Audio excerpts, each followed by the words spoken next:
Hello, hello, hello. It's time to start the show. But we'll start it right after this.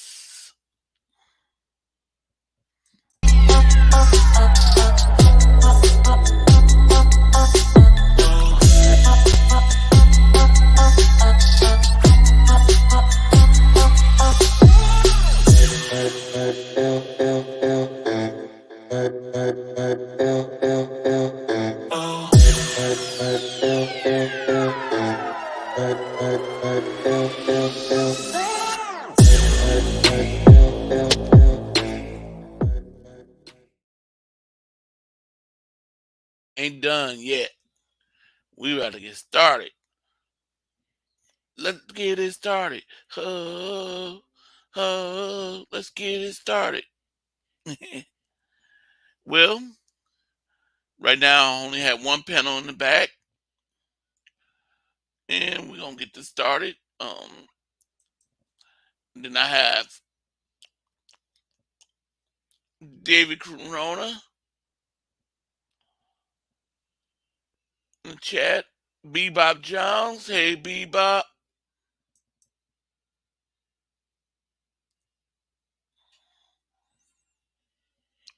First one. Yep, first one in the chat, David Corona.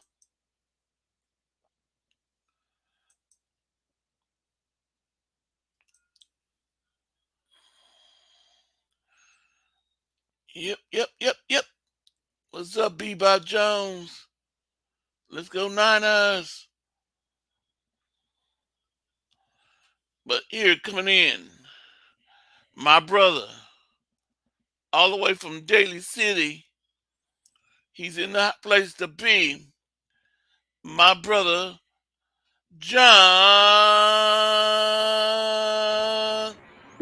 J. What's up? What's up, John J? The 49ers Ultimate Report. Yep. What's up, Corey? How you doing? Just watching some World Cup football, soccer. Okay. Okay, coming in. My other brother. He's my brother from all the way from Stockton, California. Brian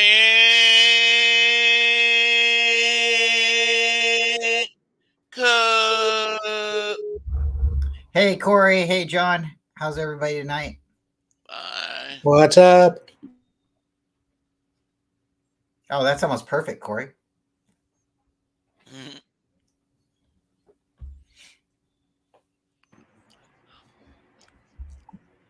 Still got some people waiting. Still not have come in yet. They late. They late for a very important date. I know that. Well,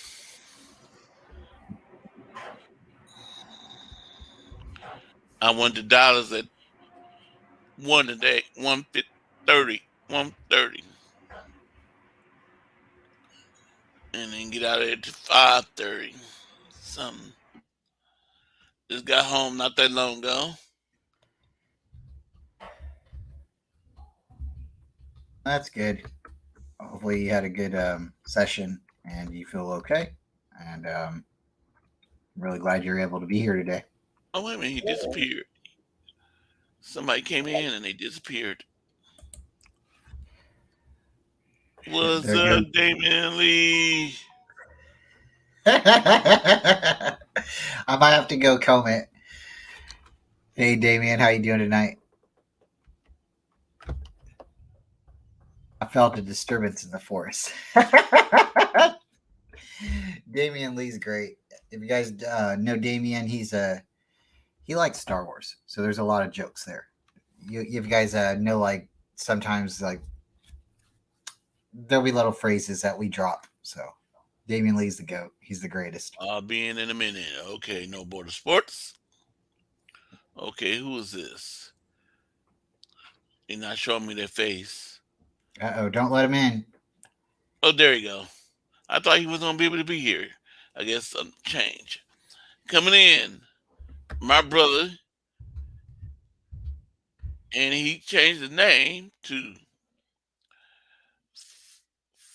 He lives in Corona, and his last name is Corona, but he changed his name to 49ers all day, every day. I guess.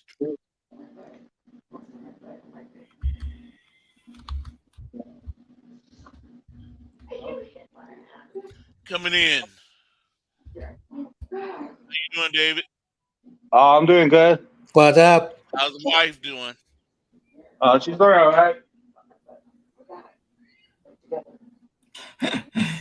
Damian Lee. Oh my gosh. You like that? You like that? Oh man, I do, Corey. I have a bad feeling about Kirk Cousins next year. I got a bad feeling. I hope I'm wrong. I hope it's just like a bad dream or something, you know? Yeah. Coming in, my brother, all the way from Utah. And I made a mistake last week when I introduced him. I didn't realize until after I saw the video, and I said, why I keep on doing that? Why I keep on saying Utah, California? I don't know why, but I did. I said Utah, California, and nobody picked it up and said Corey corrected me. But coming in, David McNiner. What's good, guys? What's going on? What's up, man? What's up? Hey, David. What's How was up? your day today, David McNiner? It was okay. You know, I had a paint audit, so I had to like shave and stuff. Sucked, but it'll grow back.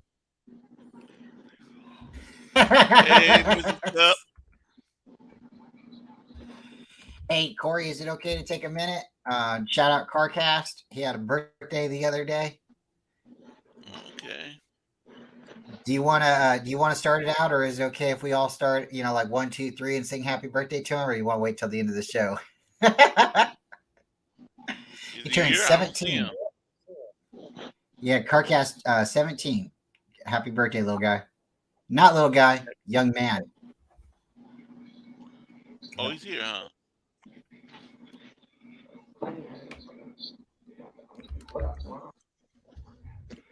What's up, Jeff? Jess. I'm just messing up all day.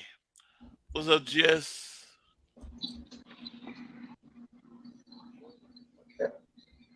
How's that?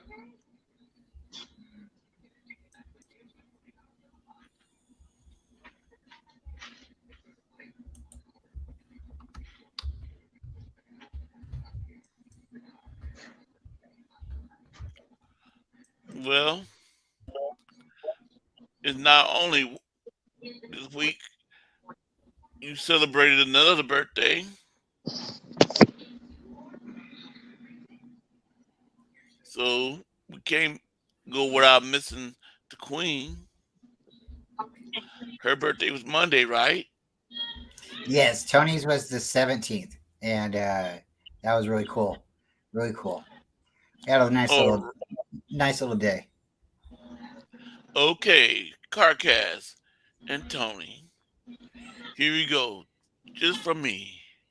Happy birthday to you both. Happy birthday to you both. Happy birthday, dear Tony Carcass. Happy birthday to you both. That's great. That's great. I had to torture them with my singing. No, that was awesome. Happy birthday, Damian Lee. His was the 12th. So we got a lot of July babies in here. Happy birthday, Damon Lee. Yeah, happy birthday, man. So David Corona, your wife doing okay? The surgery went Yeah, well. she's doing all right. The surgery went well. She just took a walk right now to the hallway. So yeah, they're making a walk already. That's good. That's good. Get her up out of bed. She starts moving around.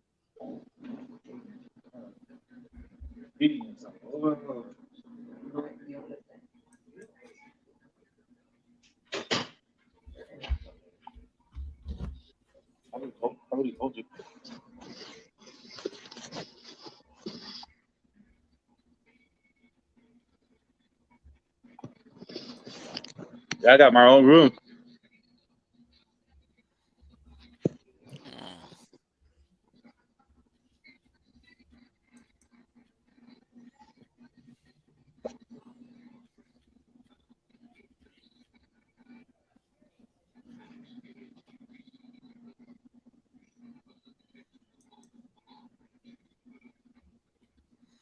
What's up, DTS?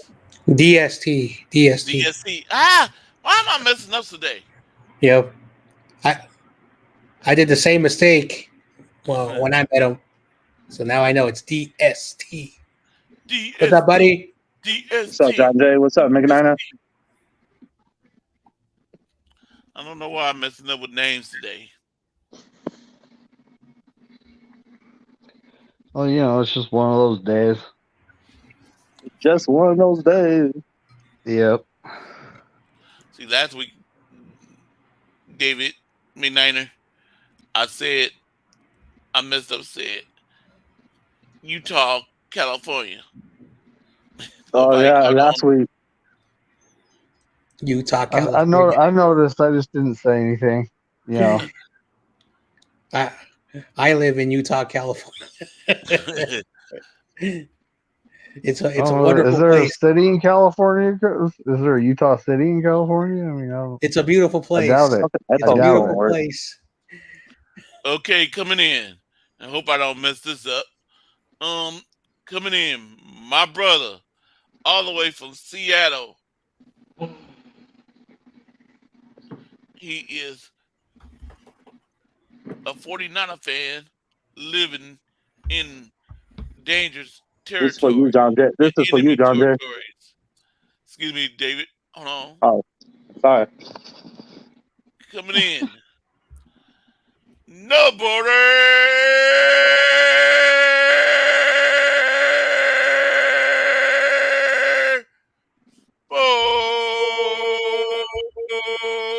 Sports.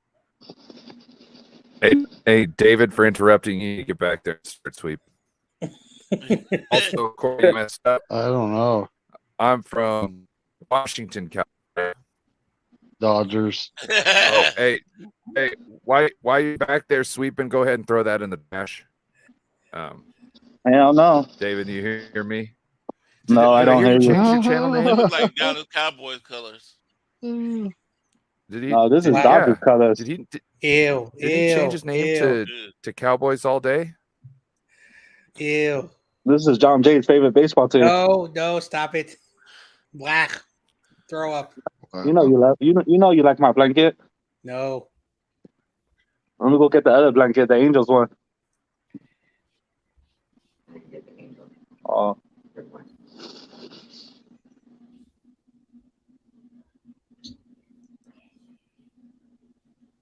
Why do people post all these stories on Facebook? Oh man, Facebook, social media, they're all it's a sickness. And if you get on it too long, then you develop it. Then you want to start talking about yourself and telling people about yourself, and then people start commenting on yourself, and then it's one of those things. Okay. You know how to tell if somebody knows baseball or not? Say that again. You kind of broke Whether up. you're weird. Do you know if somebody knows baseball? Okay. How? Or if Little Spongy. they're they know nothing.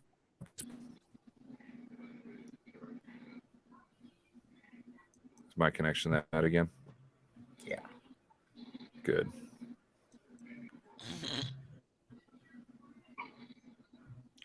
What's up, Daniel? What's up, Daniel Barrett?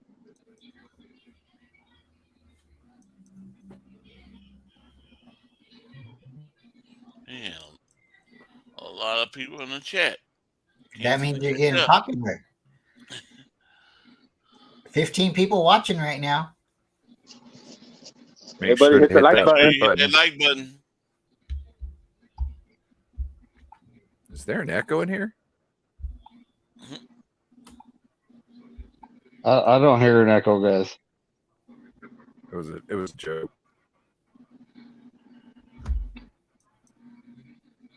You guys hear me all right? Nope. Yeah, You might fine. need to Shut up. even come back. Oh, come back? We hear you, David. Oh, okay.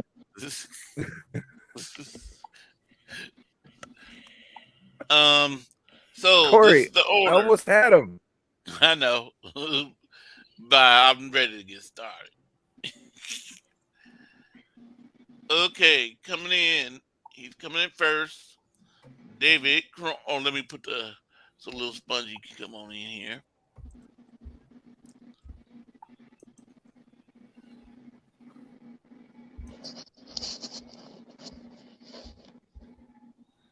Little Spongy, if you want to come in the chat, the link is in the chat. Okay, coming in first is David Corona. Yeah. And then Little Spongy is after David Corona. Now you guys could copy me tonight. Then Right. John. And then John J. And then No Border Sports. Then David McNiner. Then the handsome one, Corey Davis. Yeah. And then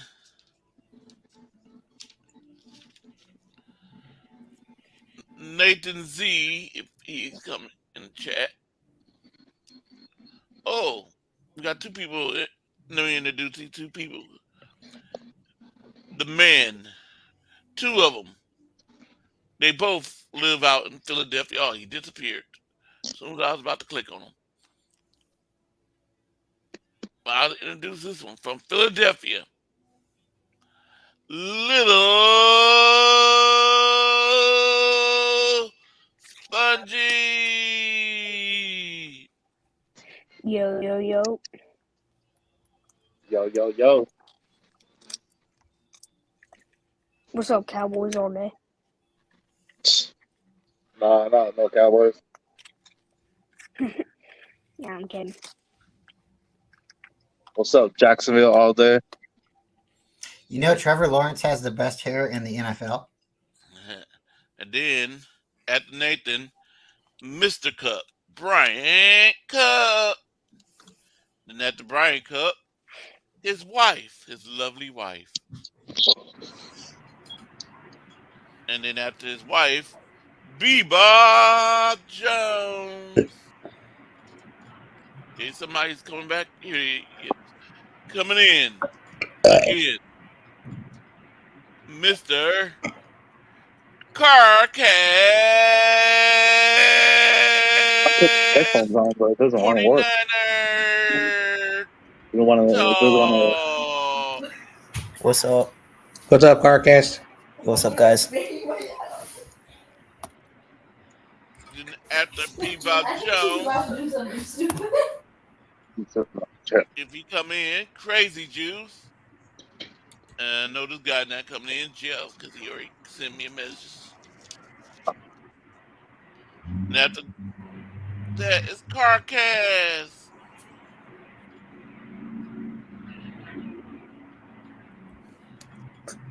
Is I'm missing somebody.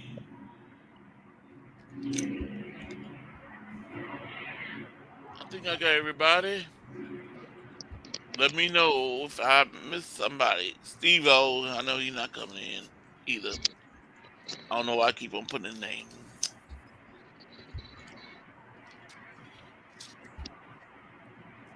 So we're at questions from 31 to 45.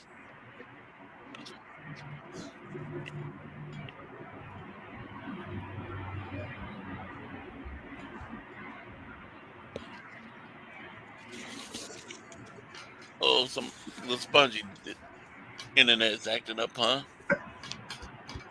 You guys got McDonald Wi-Fi? So, I won't be able to see the chat. That's what I forgot to mention. I'm gonna be playing with the banners. So my panel's gonna be helping me with the chat. And people in the chat, if you want to answer the questions, remember to put the number. I bet, dude. And then, oh, No Border Sports. That's who else dipped out too. Ryan. He's in the chat. He's in the chat, but we don't see him.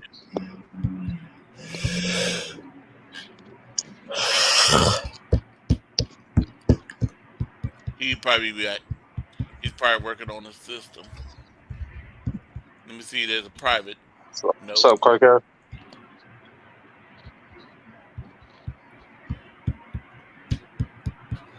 Nope. But let me go to the banner. I hope I pay attention. And see the people that come in. So, like I said, I won't be able to look at the chat.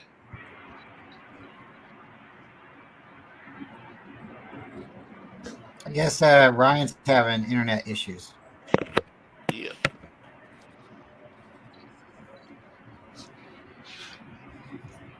Okay, Tony's right now. This is where she's at. 28-2. What's up, Dave Villa?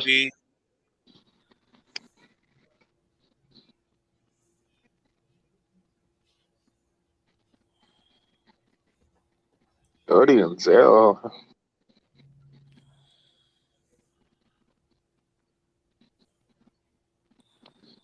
David McNiner. Oh yeah. Oh yeah. Oh, I missed one. I'm disappointed in myself. And me too. I missed one too. 29-1. But yeah, I'm actually messaging him. No Border Sports.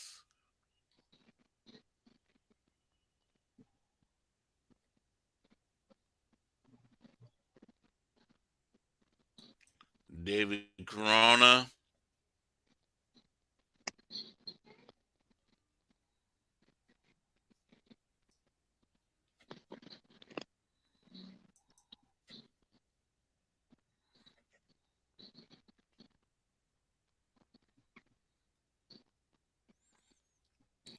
Come on. Bryant Cup. I think I got the worst score. Come on. What was Nathan?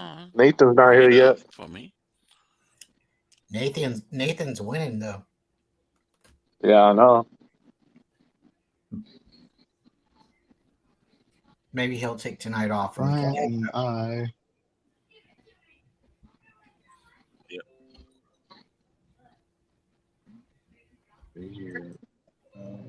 Come on, move out my way.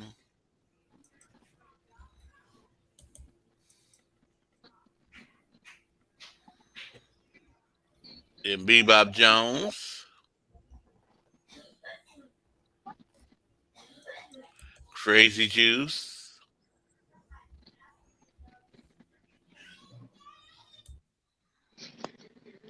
John Jay.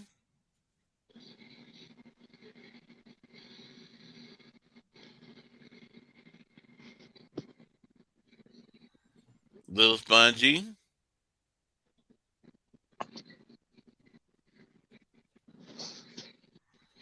All right. And Carcass. This is what I told CG. Yeah, booked on Monday. Thursday, Saturday, and Sunday. 2 on Sunday. Bryant and I are probably moving to later Wednesday after East Coast Red and Gold are get done. Because he obviously knows I'm on with Aaron. I guess Ryan said he'd be in the chat. Okay. Oh, sorry guys, I didn't know I wasn't muted.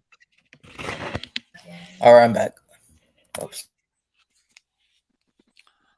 Okay, so 49 Trivia Show, week 2.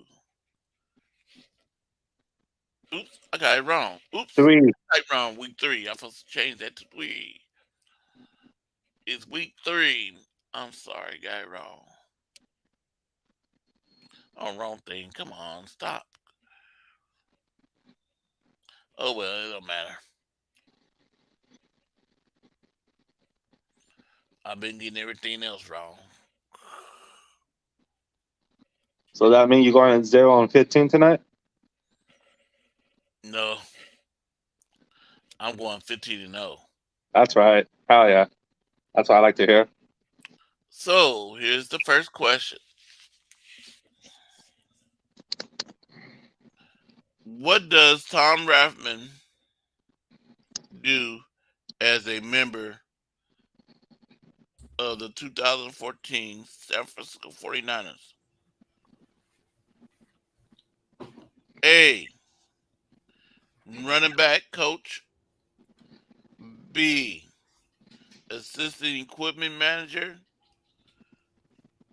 Or C. Office assistant. Or D. Ticket manager. David Corona. I don't know. I'm going to take a guess. Running back? A? A.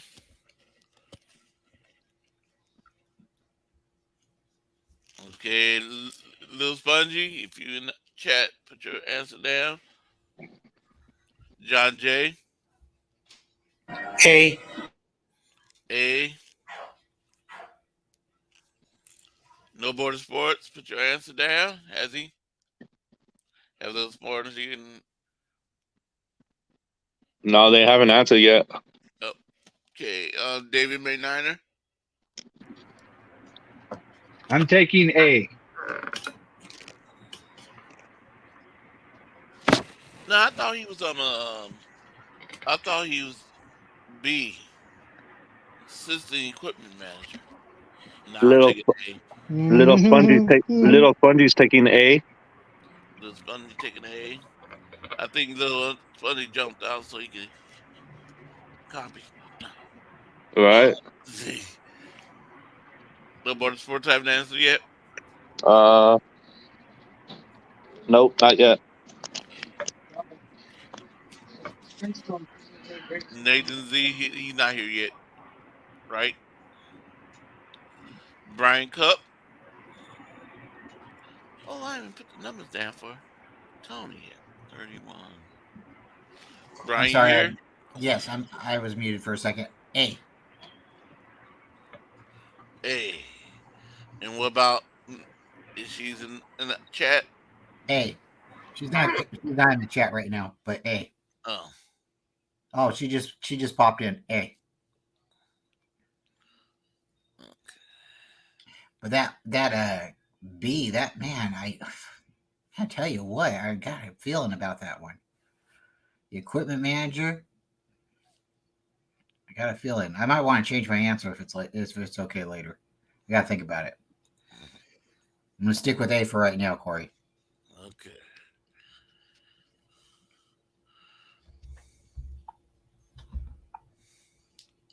Ryan said A. Bebop Jones said A. Tony said A. Little Spongy said A. Okay. And there's no crazy juice, right? No crazy tonight. Carcast. A. A.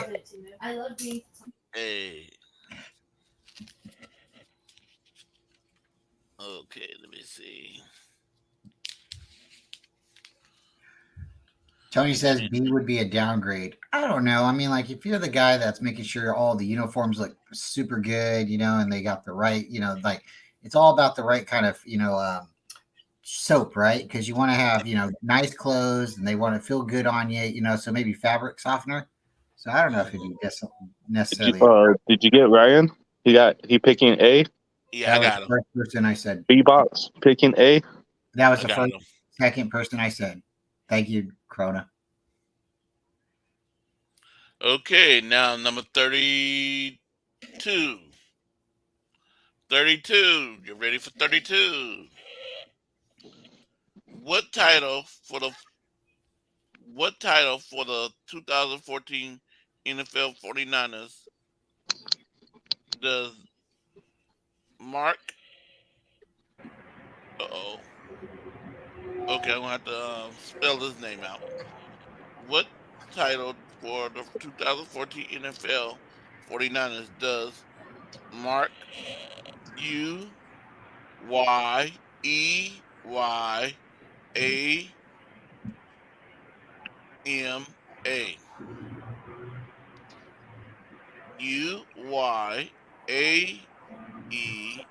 No, let me spell it again.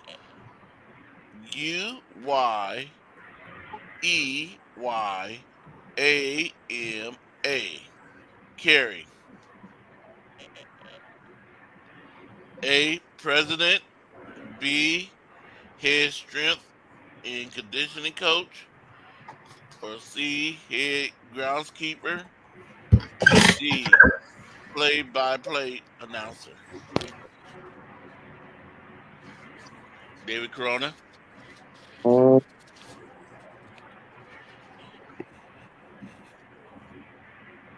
No, I might as well go for it. I'm taking the D. You taking the D?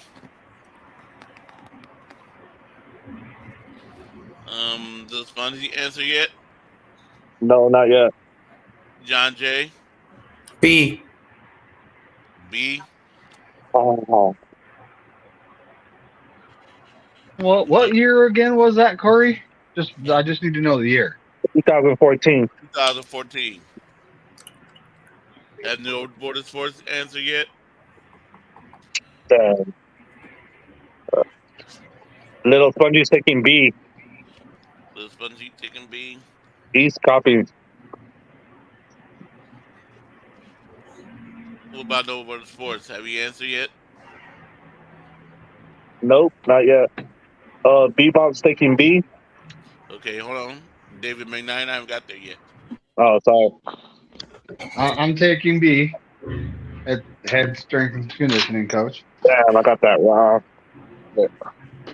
Oh, look, I got Reese's Pieces. Reese's Pieces. You know what? I like the way John Jay and David McKnight answered that. They answered like they knew. I'm copying them. I don't know who he is. Stop taking my answers, Corey. I'm just joking. Brian. I'm a little confused. Is there a C option?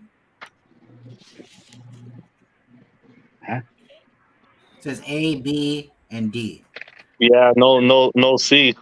Oh, I just noticed that. Oh Shout man, out to- I didn't write C. Oh Shout- man.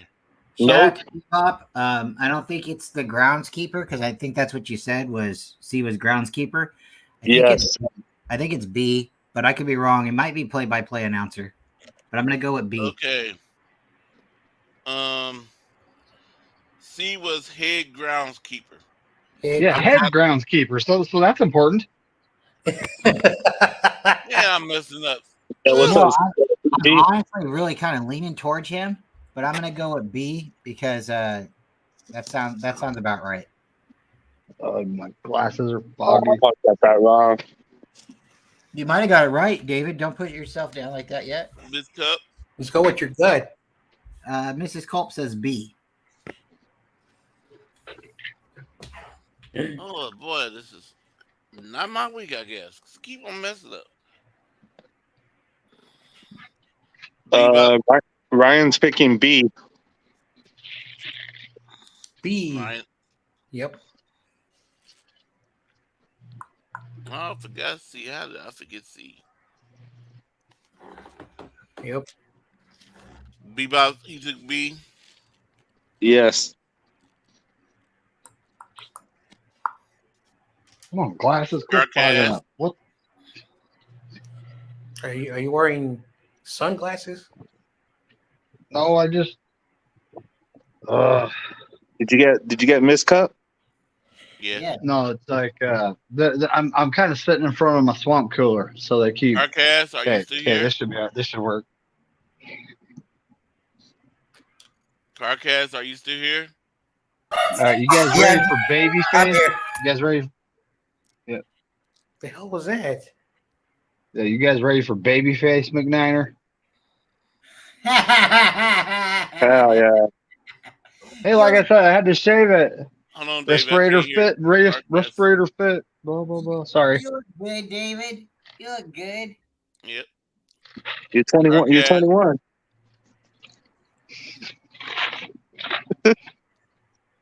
Oh, he You'll grow your beard faster than I'll grow mine.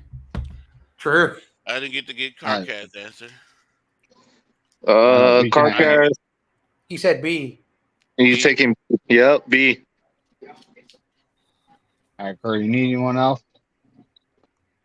Nope. That's Yeah, we got A, B, and D. We didn't. Corey's forgot to C. The head's groundkeeper No, is it's all an right. important position. It's all right. It's all right, Corey. Yep. okay. Hopefully, I didn't mess up on the next one. Let me see. I don't know about you guys, but if the 49ers offered me that position, I would take it, and I would be very proud to be the guy who cuts the grass of Levi's. Oh, hell yeah, me too. 33. Hopefully, I got everything to answer right. A, B, C, D. You got all the questions. Yep. There we go. The 49ers win 15 regular season games in season A, 1981, B, 1983, C, 1994, or D, 1984. Can you read the question one more time, Corey, please? 49ers win 15 regular season games in the season. Yep. In season. Oh man. I go.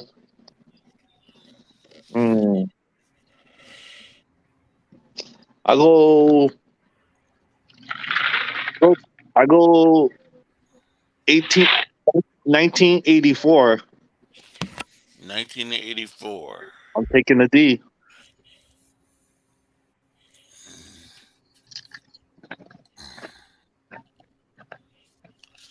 Okay, have those spongy answer yet? Nope. Only.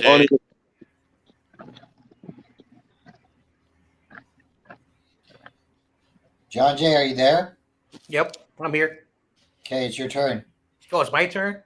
Yep. Yeah. Then call my name. He did. I'm gonna take D. D. Little spongy pit. D. I'm not. COPYNING. Copying. I'm not copying. Oh, okay. So you picking D. Okay, No Border Sports, have you answered? No, not yet. David McNiner? I'm taking the D on this one.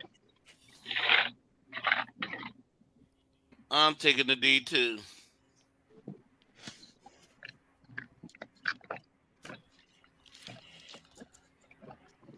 Brian Cup? I'm going to take D, and looks like Tony is going to take A. A?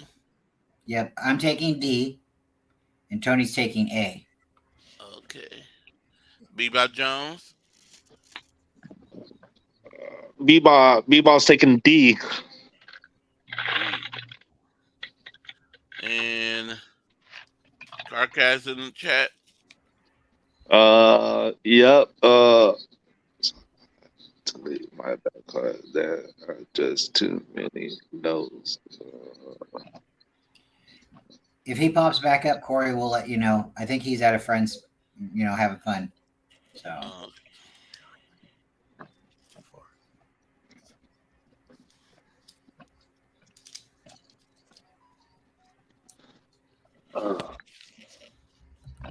I haven't slept all day. Okay, number 34.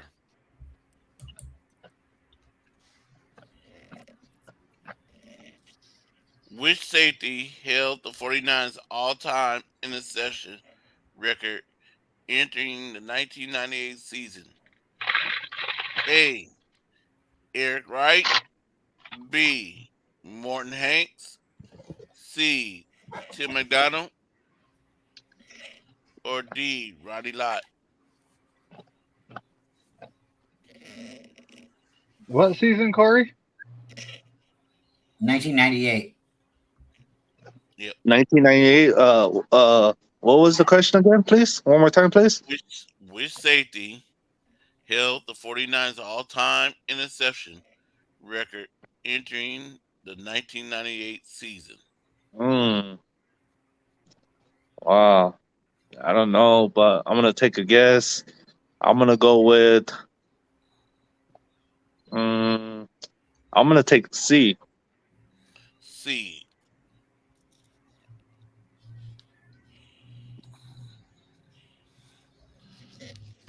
Has Little Spongy answered yet?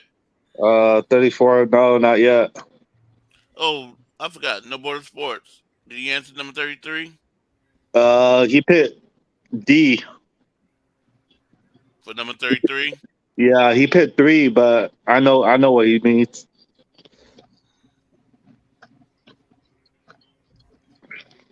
John J. I'm gonna go with C. C. And Little Spongy, have you answered yet? No, not yet. Bebop's taking B. Okay, I haven't got there yet. Oh, I'm sorry. Oh, let me call the names. Yeah, I'm sorry. No Border Sports, have you answered? No, not yet. No, not yet. See, I know he made his computer act up wrong, so he copied after David McNiner. Right? David McNiner. D. Ronnie Lott. D. Ronnie Lott.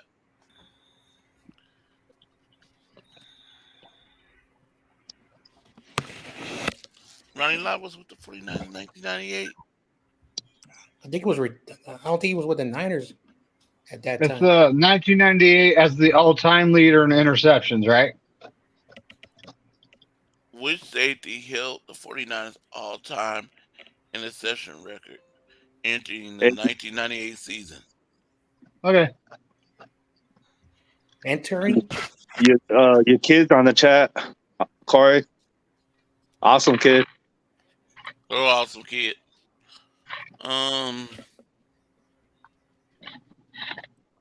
You taking D, Corey? McNiner? Yeah. Ronnie Lott. I was trying So- to think. Was he on the team then? So in 1998, it's not about who was on the team. It's about all-time record.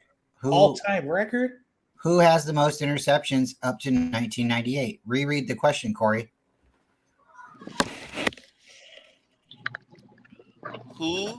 Which safety held the 49ers all-time interception record entering the 1998 season?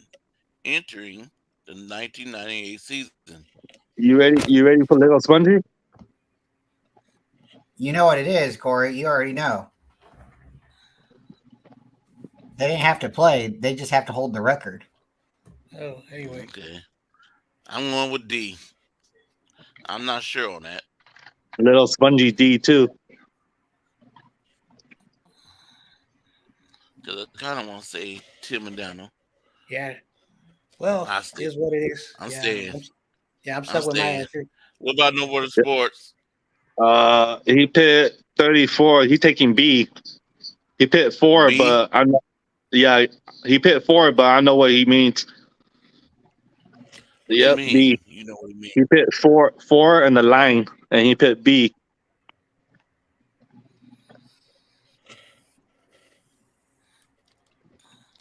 Is that right, John Jay and them? What? That's That's what right. No Border Sports.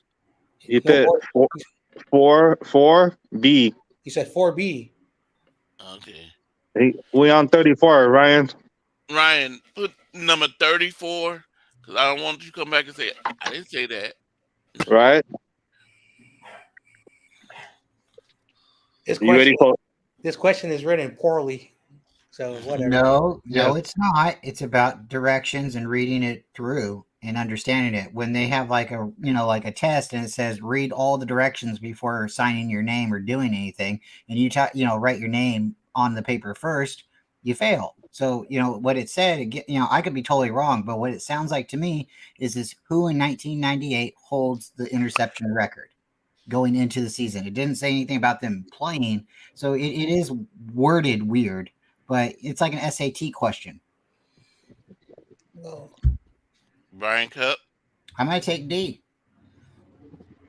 D for Ronnie Lott. yeah, whatever. Tony. I don't know if Tony's still playing. Let's see. Okay. I'm gonna go ask Tony what she's taking. I'll be back. Okay. Bebop Jones. He's taking B. Yep. B as in boy. Yep. Yep. And Carcass hopped back in yet? No, not yet. So, well, I'm stuck with my answer. My gut is telling me is what it is. All right, Ryan. let's just move on. Next question. We on 35. Ryan. Next question. 35. Let's Yep. go. 35. Huh? Tony took D. D. Yeah, there was a few seconds behind YouTube and her phone.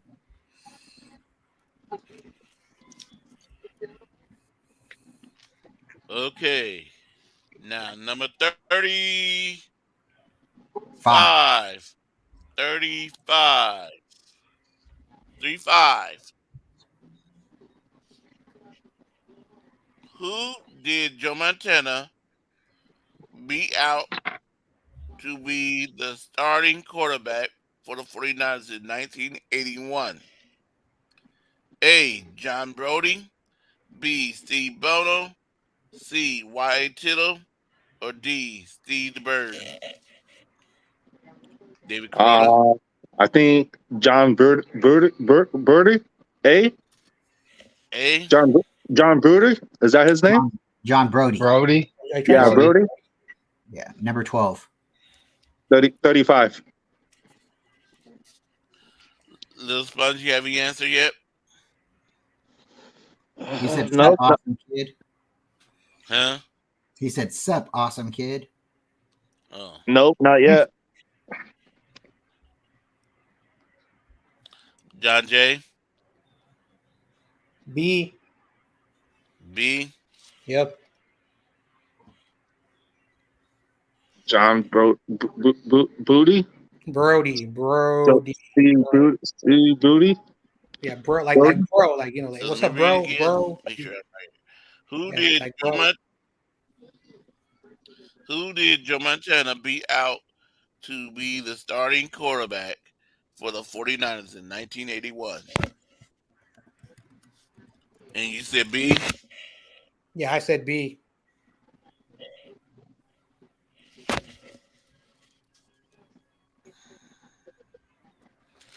Okay, No More Sports. Have you answered? Nope. See, What's up, David McNiner answered. Right. Oh, you want me to answer? David McNiner. Well, I'm honestly. Wasn't it Steve DeBerg, number D? D. Yeah. I'm taking the D too. You ready for Little Spongy? Yeah. He's taking A. A.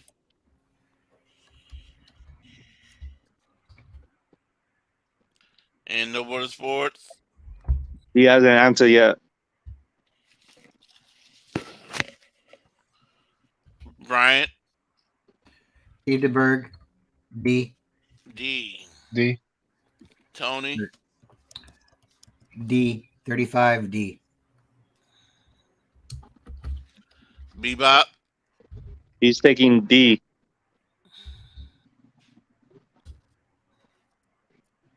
And Carcats haven't came back in yet.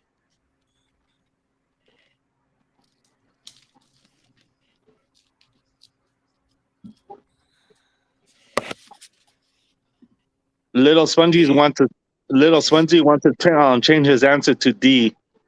No, you can't. Sorry, Little Spongy. Yet.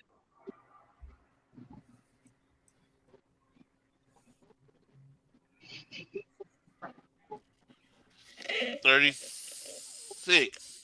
Yep, 36. In what year did the 49ers see their first playoff game? A. 1947. B. 1997.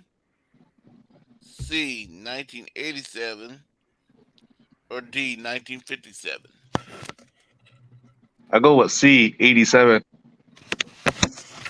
C.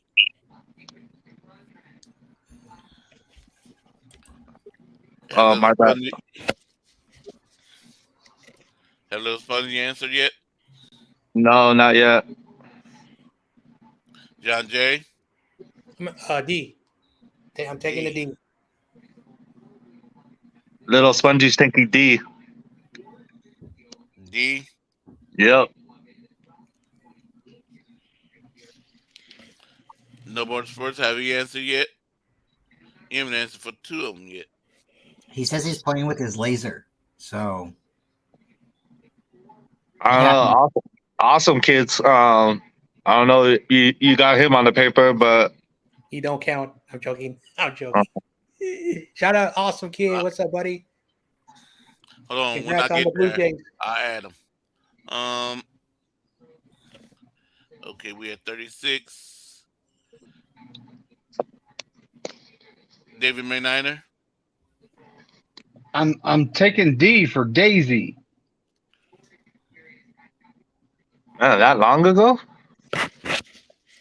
Yeah. well, we won a Super Bowl before your answer, Yep. so Yep.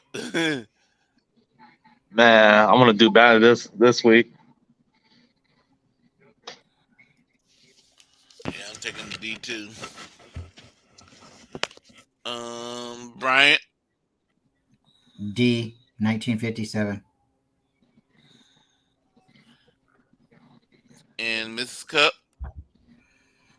I think she's tapping out for the night, but I'm not sure. I think she's having phone issues, but she's going to take D.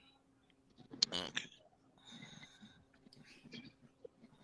Yeah, I believe this topic was actually covered on a good YouTube content creator stream a while back. Anyway, We will have to revisit all of these good episodes. I'm telling you, in a year from now, it's going to be so much better. I've learned so much. Ryan Bob said, Jones. "Oh, go ahead. Oh, Bebop. Bebop. He's taking D. B as in boy. D. No, D. D. And dog. Dog. D. Okay. Ryan said he's taking a D because you don't want to read the question again. Which one? Ryan's 36. messing around. Ryan's messing around. He was going to take D anyways, but he said, "Fine, Oh. I'll go with D since you won't reread the question." So, he's taking the D. Shout out What to about- Ryan. What about 35? Have you answered for 35 yet? He was playing with his laser, Corey. He did not He did not get 35. Nope. He Just stopped give him at 30. 35 too. Just give him D. Nah, you can't do that. He has to answer.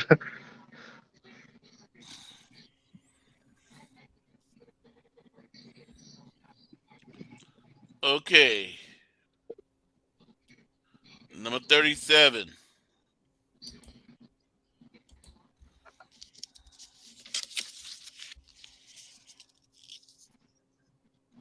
Against what team did John Taylor score 290 yards touchdown in a single game? Against what team did John Taylor score 290 yards touchdowns in a single game? Have I switched it yet? Oh yeah. Yeah, you switched it. We switched it. A. Oh, go ahead. Los Angeles Rams. B. Dallas Cowboys. C. New York Giants. Or D. Chicago Bears. Ooh. Oh, man.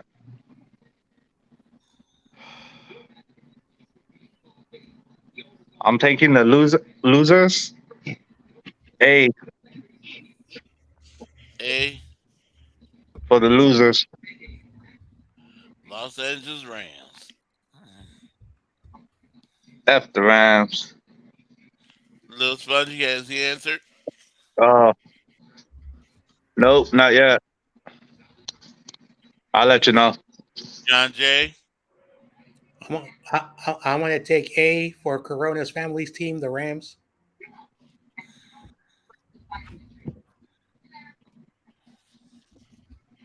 Has no border sports answer for this one yet. Little Spongy's taking A, Little Spongy waiting for y'all to answer. right? Waiting for John Jay to answer, then go after him.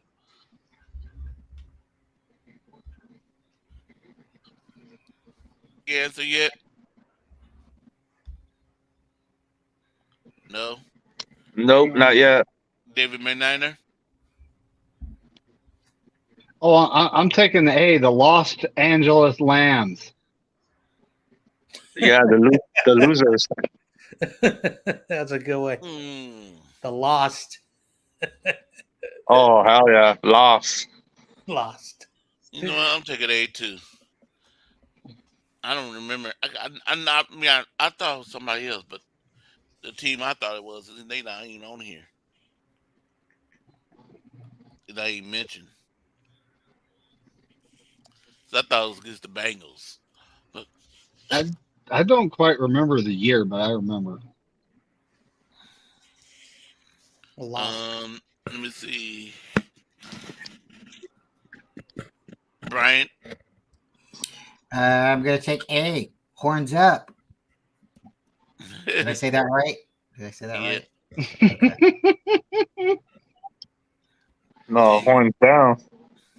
Well, Bebop. What Butt about up. Tony's gone, right? No, Tony. Go ahead, Brian. No, go ahead, David. She's taking A. Bebop's taking A too. Garcast haven't came. Oh, I forgot. Oh shoot. Is what's his name still Awesome Kid? He still answering? No. He only answered that. He only answered that one question. Oh, okay. He's babysitting his sister. Oh, okay. I just forgot. He's got that Red Chicken's Wi-Fi, so you know. It's No, kinda, he's well, babysitting his sister. Apparently, he has two. I thought he only had one. Okay. 38. Now we on 38, Bebop. 38. Wait a minute. Have No Border Sports answered 37 yet? Nope.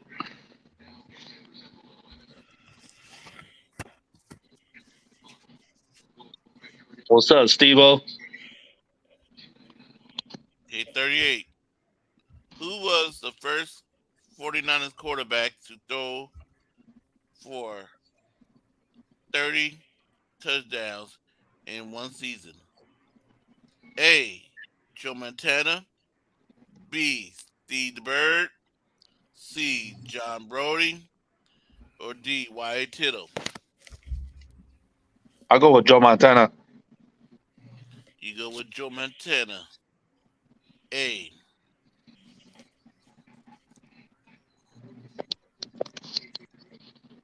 Little Spongy answer yet? Nope. John Jay. C. John Brody. C. John Brody. David McNiner. Um, I'm gonna take C. John Brody.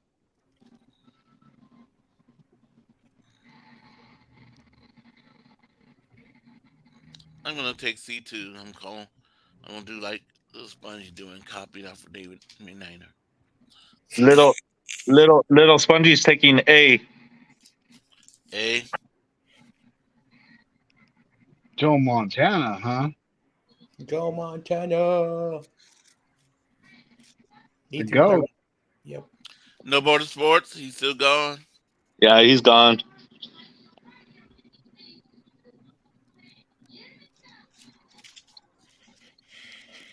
Okay, Bryant. John Brody. And that's C, right? Yes. Number 12. Tony. C.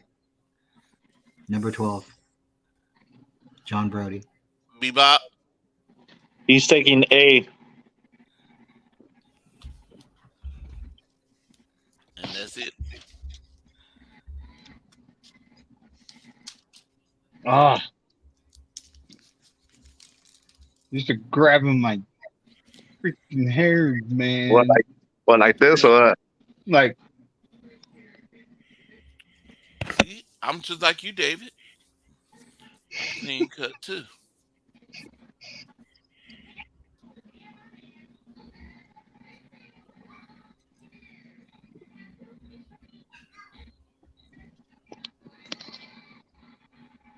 $39.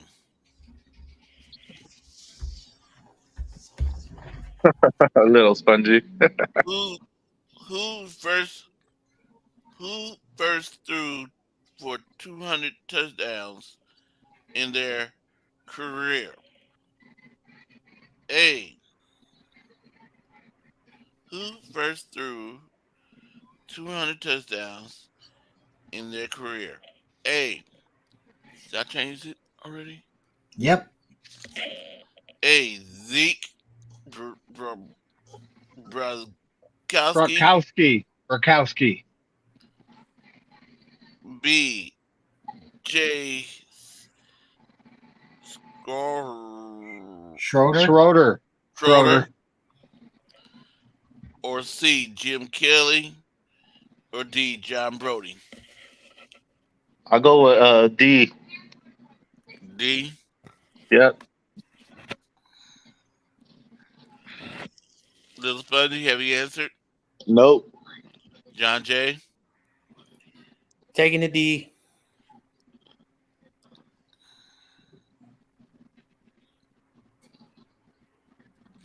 And nobody's first gone.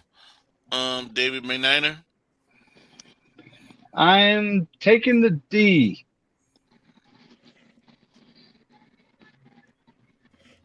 Has Little Spongy answered yet? Yeah. He's taking B. B. No, wait, no. My bad. He's taking D. Yeah. D. D. Yeah, my bad. D. As in dog. Bryant. As in duck? Yep. Duck. Dog. Duck or dog. Yeah. Bryant. I'm gonna take John Brody. Johnny's taking John Brody. Bebop 2. D.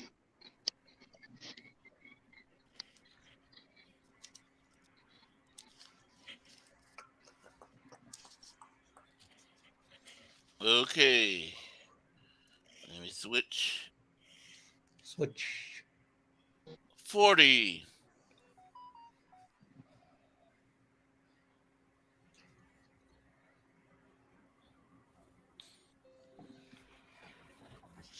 Okay. Who was the first San Francisco 49ers head coach to coach both Steve Young and Joe Montana on the same season roster? A. Have I changed it? Yeah. You changed it. A. Ray Perkins. B. Steve Marucci. C. Bill Walsh. Or D. Tom Landry. I'm taking C. Bill Walsh. Tom Landry was good too, though. Okay, Little Spongy answer yet? No, not yet. John Jay. Bill Walsh. C. Bill Walsh. David Mayniner. I'm taking C. Bill Walsh. Mm-hmm. Shout out to Tom Lander. Tom Lander, he was good. Little Spongy's taking C.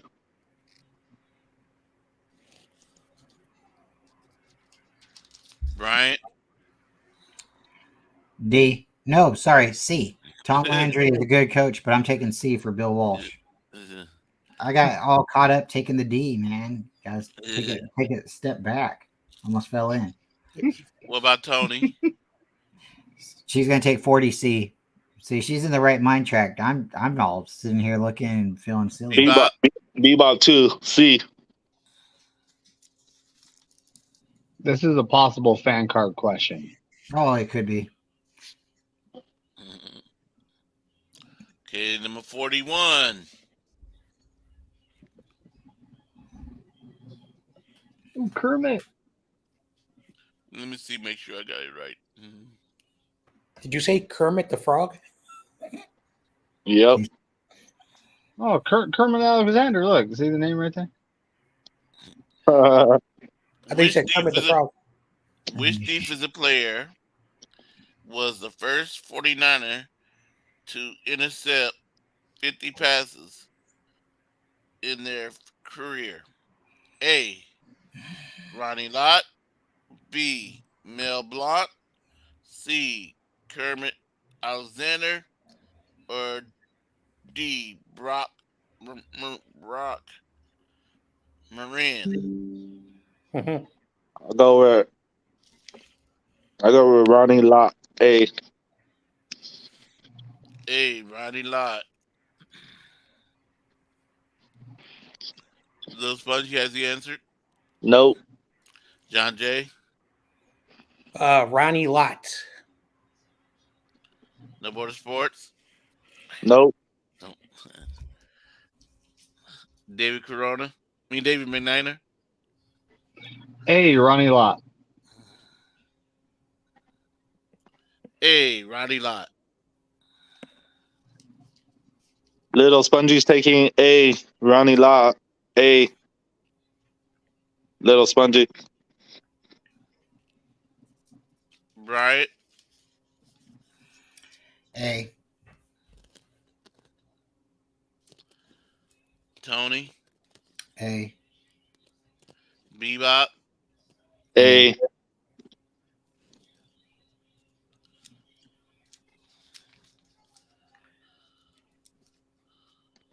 Okay, number 42.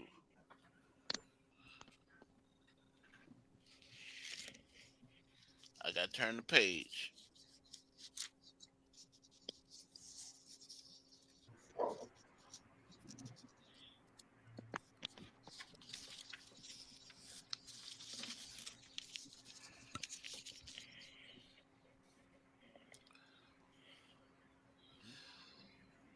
'42.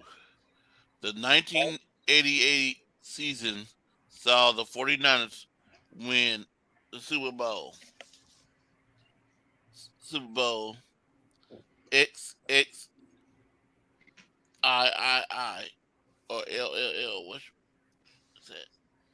Is it L, right? XLLL over the Bengals in 2016 in 1989. Even with a new head coach, the team won the Super Bowl XXIV. Also over which team in 55 to 10. A. That changed it. A. New York Jets. B. Buffalo Bills. C. Denver Broncos.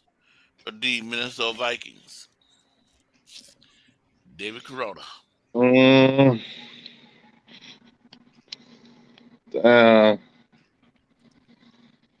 mm, I take what David Menina says. He hasn't said nothing yet. What? Uh, Big one. I go with. Takes a D. Well, there's I two say. D's. That's kind of hard. I say. It's, yeah, it's kind of hard. It's two B's and two D's. What? Yeah. Hold on. Let me look at that. It's the way it's layered. No. Layered. It's the way it's No, layered. it's It's C visual. is the Denver What? Broncos. Come on now. Again? It's all B is the visual. Buffalo Bills. Nothing makes sense. Has two.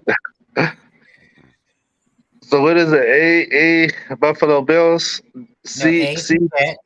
A's the Jets. Hey, Okay. Corey, Yeah. Corey, I didn't actually hear the question. If we want to give Corona a little bit of time. Okay. Sorry, buddy. Oh, you good? Which one is this one? 42. 42. In the 1988 season, saw the 49ers win Super Bowl XXIII over the Bengals 20-16. In 1989, even with a new head coach, the team won the Super Bowl XXIV. Also over which team? 55 to 10. I'm A, taking. Okay, New York Jets. I got you, buddy. A, I'm taking the Broncos. Broncos. So you take a C.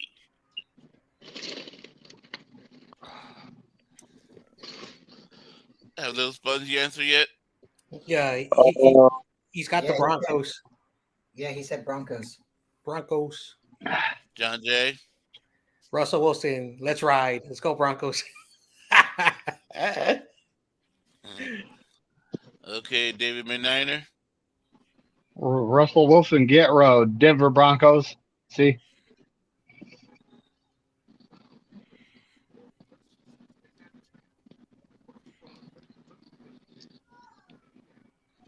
Okay, I said C too. Bryant. Do we get a bonus question if we can say the starting quarterbacks? Yeah. Shout out to John Elway. I'm going to take the Broncos. Tony He's going to take Broncos. and Bebop. Bebop, which one you taking? You taking D or C? He got two answers, 242s. Bebop, which one? D or C?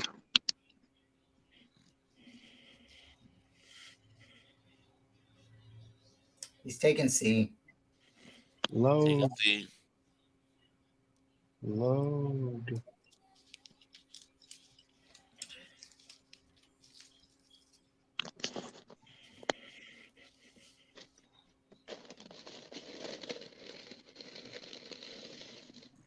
Yep, C. Corey. Denver Broncos. Bebop Jones. Okay. Okay, number 43. In 1985, upon arrival of wide receiver Jerry Rice, no 49er ever had 500 career receptions. When Rice left the 49ers in 2001, he had the team record with how many 49ers receptions? A, 2407, B 1281, or C 203, or D 480? I'm going with A 2407. A.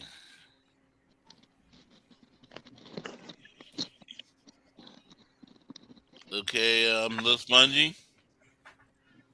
You have the answer yet? John Jay. B, 1,281. We was almost gave Lil Spongy the B. And David McNiner. B for Batman. Yep. I'm going B too. Have those Spongy answered? He said B.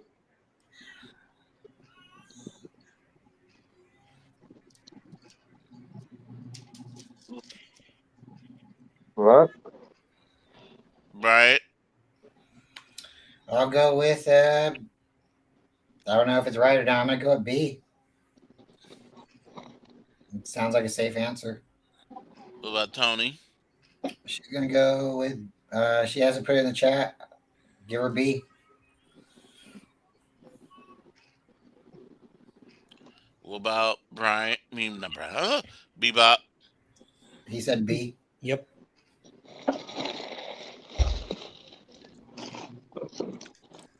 I think he had 200. If I'm correct, he had 208 touchdowns, but I don't know how many receptions he had. Tony just put it in the chat. B. Where? Okay, Oh, number 44. that's good. Mm-hmm. Which 49 running back was the first to score 50 rushing touchdowns in his career? A. Chuck Foreman. B. Joe Perry. C. Dorsey Levens.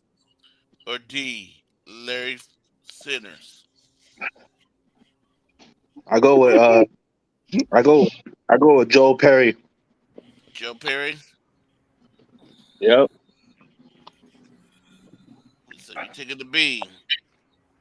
Yep. Lil Spongy, have he answered? Nope. John Jay.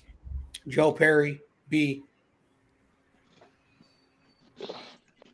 And David McNiner. Well, you know, Chuck Foreman, Dorsey Levens, and Larry Sanders are good backs, but I'm going with B, Joe Perry. Yeah, I can't remember. I know how Joe Perry played with the 49ers. Can't remember the others ever played with the 49ers. So I got to go with B. I remember two out. I know Joe Perry was a Niner, but I remember two out of the four. The other guy, I have no idea who he is. I'm not saying who, though. Brian Cup.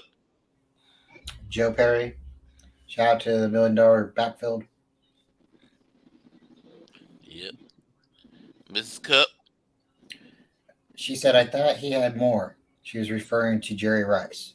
I think she's going to take B on this one as well. Joe Perry.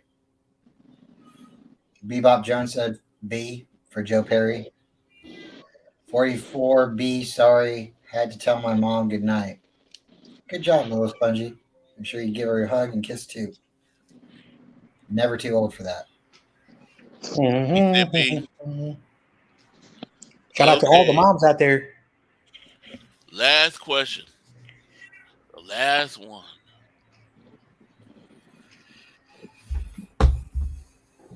Let me move this. Stay out my way. Move out my way. I was just thinking of that. Get out the way, man.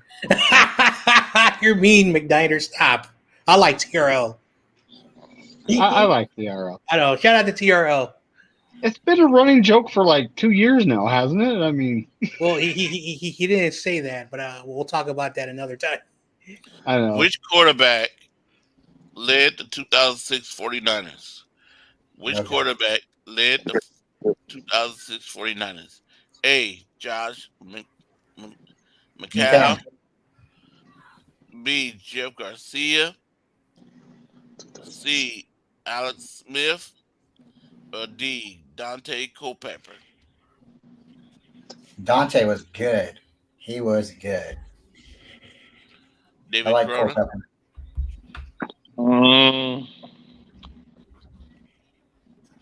I'm thinking about B or C. I go with Alex Smith. You going with Alex Smith, huh? You going C. Yeah. Rose Bungie, has he answered? Nope. John Jay. Alex Smith. David McNiner. See, Alex Smith. I'm going C. Alex Smith.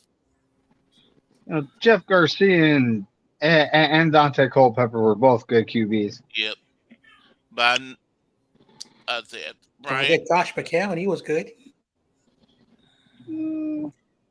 Yeah, Josh McCown was good. He beat us a couple good times.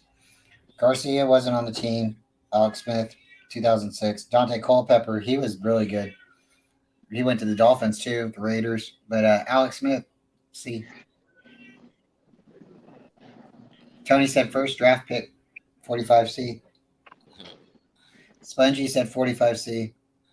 Bebop Johnson, Madden 2002 covered Culpepper, but his answer is 45C.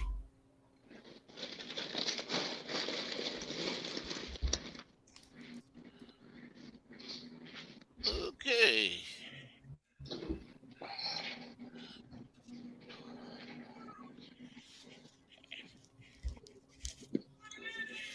Man, I swear David Corona, your ceiling kind of looks like something that was in a school in my middle school. I'm not gonna lie, buddy.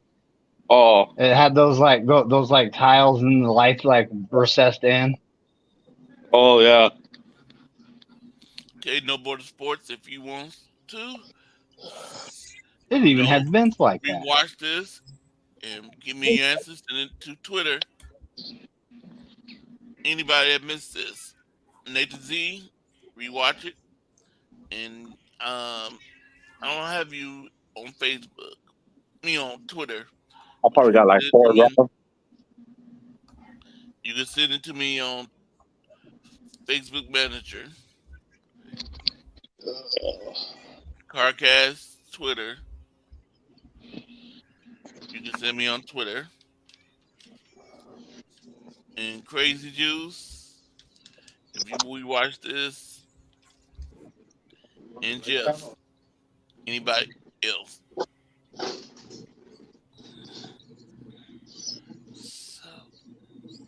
So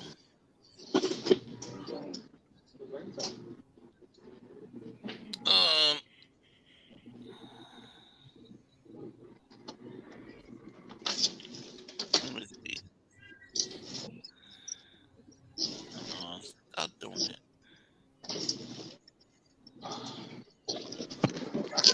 So anything about You guys have a good night. I need to help my wife real quick. You guys have a good night though. you too? All right. See you later, everybody. All right, Corona. All right, Corona, have a good night, buddy. Go Niners and F those Rams.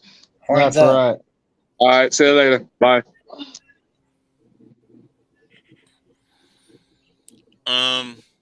Any news about the 49ers today? Absolutely none. None. A little bit, right? The guy the other day, his name escapes me right now, but he just got put on the PUP list. I saw that. Then the Jake Moody interview came out, and Matt Miyoko had interviewed him, and not Jake Moody, I'm sorry, Robbie Gould had come out and now has started saying, no one signed me yet, basically, and the Niners didn't offer me a contract. And I really think that's not entirely correct, because if your agent goes to the Niners and says, this is what we want, and they don't come back to you, they already know what you want, you're asking for. So why are they going to lowball you or offer you something that they know you're just going to throw down anyways? So I'm sure there was some kind of number the Niners were looking at that Robbie Gould just isn't happy with. And I don't know, was it on this show or was it earlier? I heard somebody say that Robbie Gould might potentially get signed by the Cowboys. We threw that out earlier. And then I think somebody said something about maybe going to the Lions because the Lions just cut their kicker. And the other thing that I heard was veterans, and the rookies have went to many, training camp, and pretty soon veterans are going to be going. Did you hear anything about what was happening with the preseason, the training camp tickets, Corey?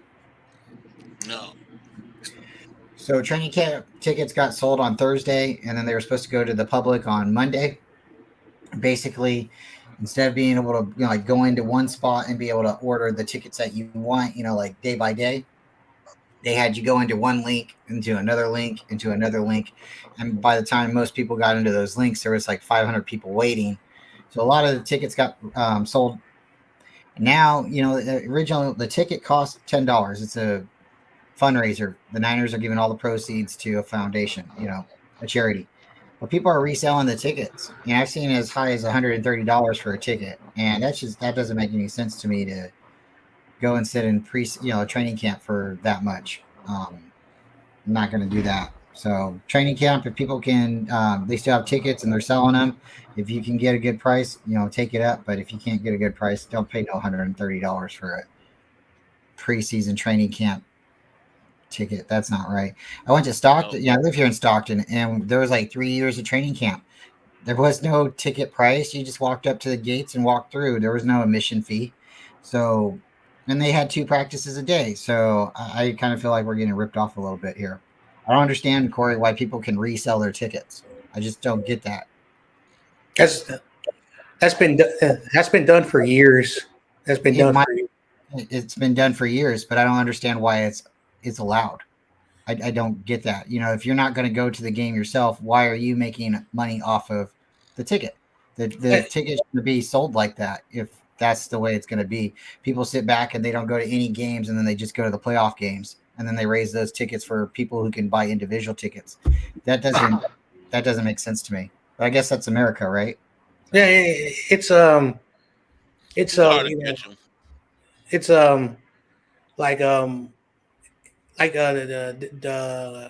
like those things called the scalpers, where people would buy tickets or get them somehow and they would oversell them.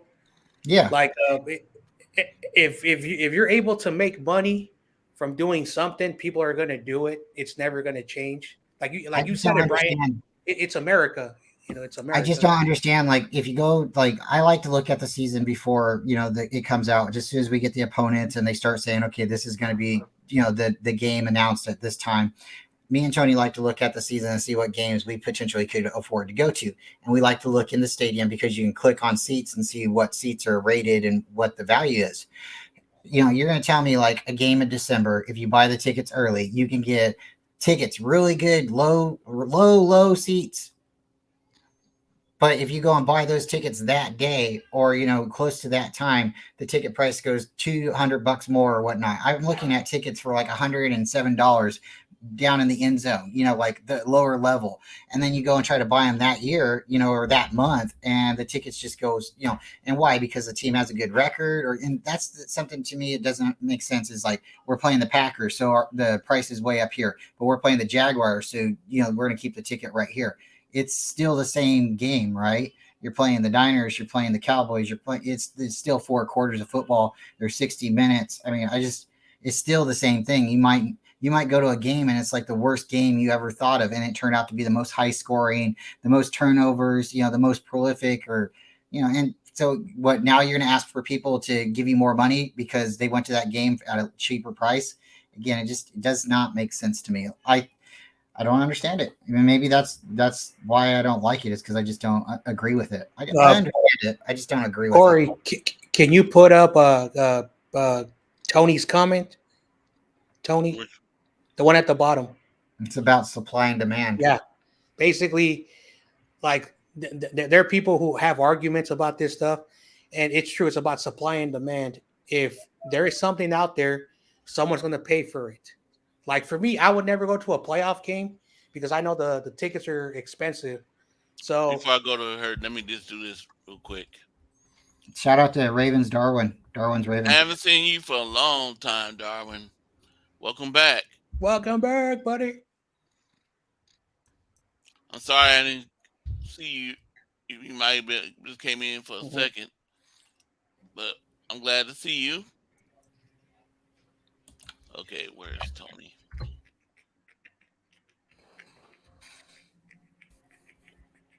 Yeah, he's got a good point there. He's got a really good point. It just doesn't make any sense. Like, if you go and buy tickets at the beginning of the season, and it's like kind of like what happened with the Raiders. You know, the season tickets or whatever, the regular games wouldn't get sold out on Friday. The team would get blacked out. You couldn't see it 60 miles from Oakland, but then within the 60 miles, you couldn't see the game. But then, you know, Friday night, you know, because it wasn't sold out Thursday, they go into the blackout. Friday night, Saturday night, they sell out the stadium, so they still have a sellout crowd, but they're not on television. They still got their money for their tickets, but they won't reward you by putting it on TV. And again, it's like if the stadium wants to say, okay, well, this regular $70 ticket, because it's going to be closer to a primetime game or both these teams are undefeated, now we're going to raise the price of the ticket.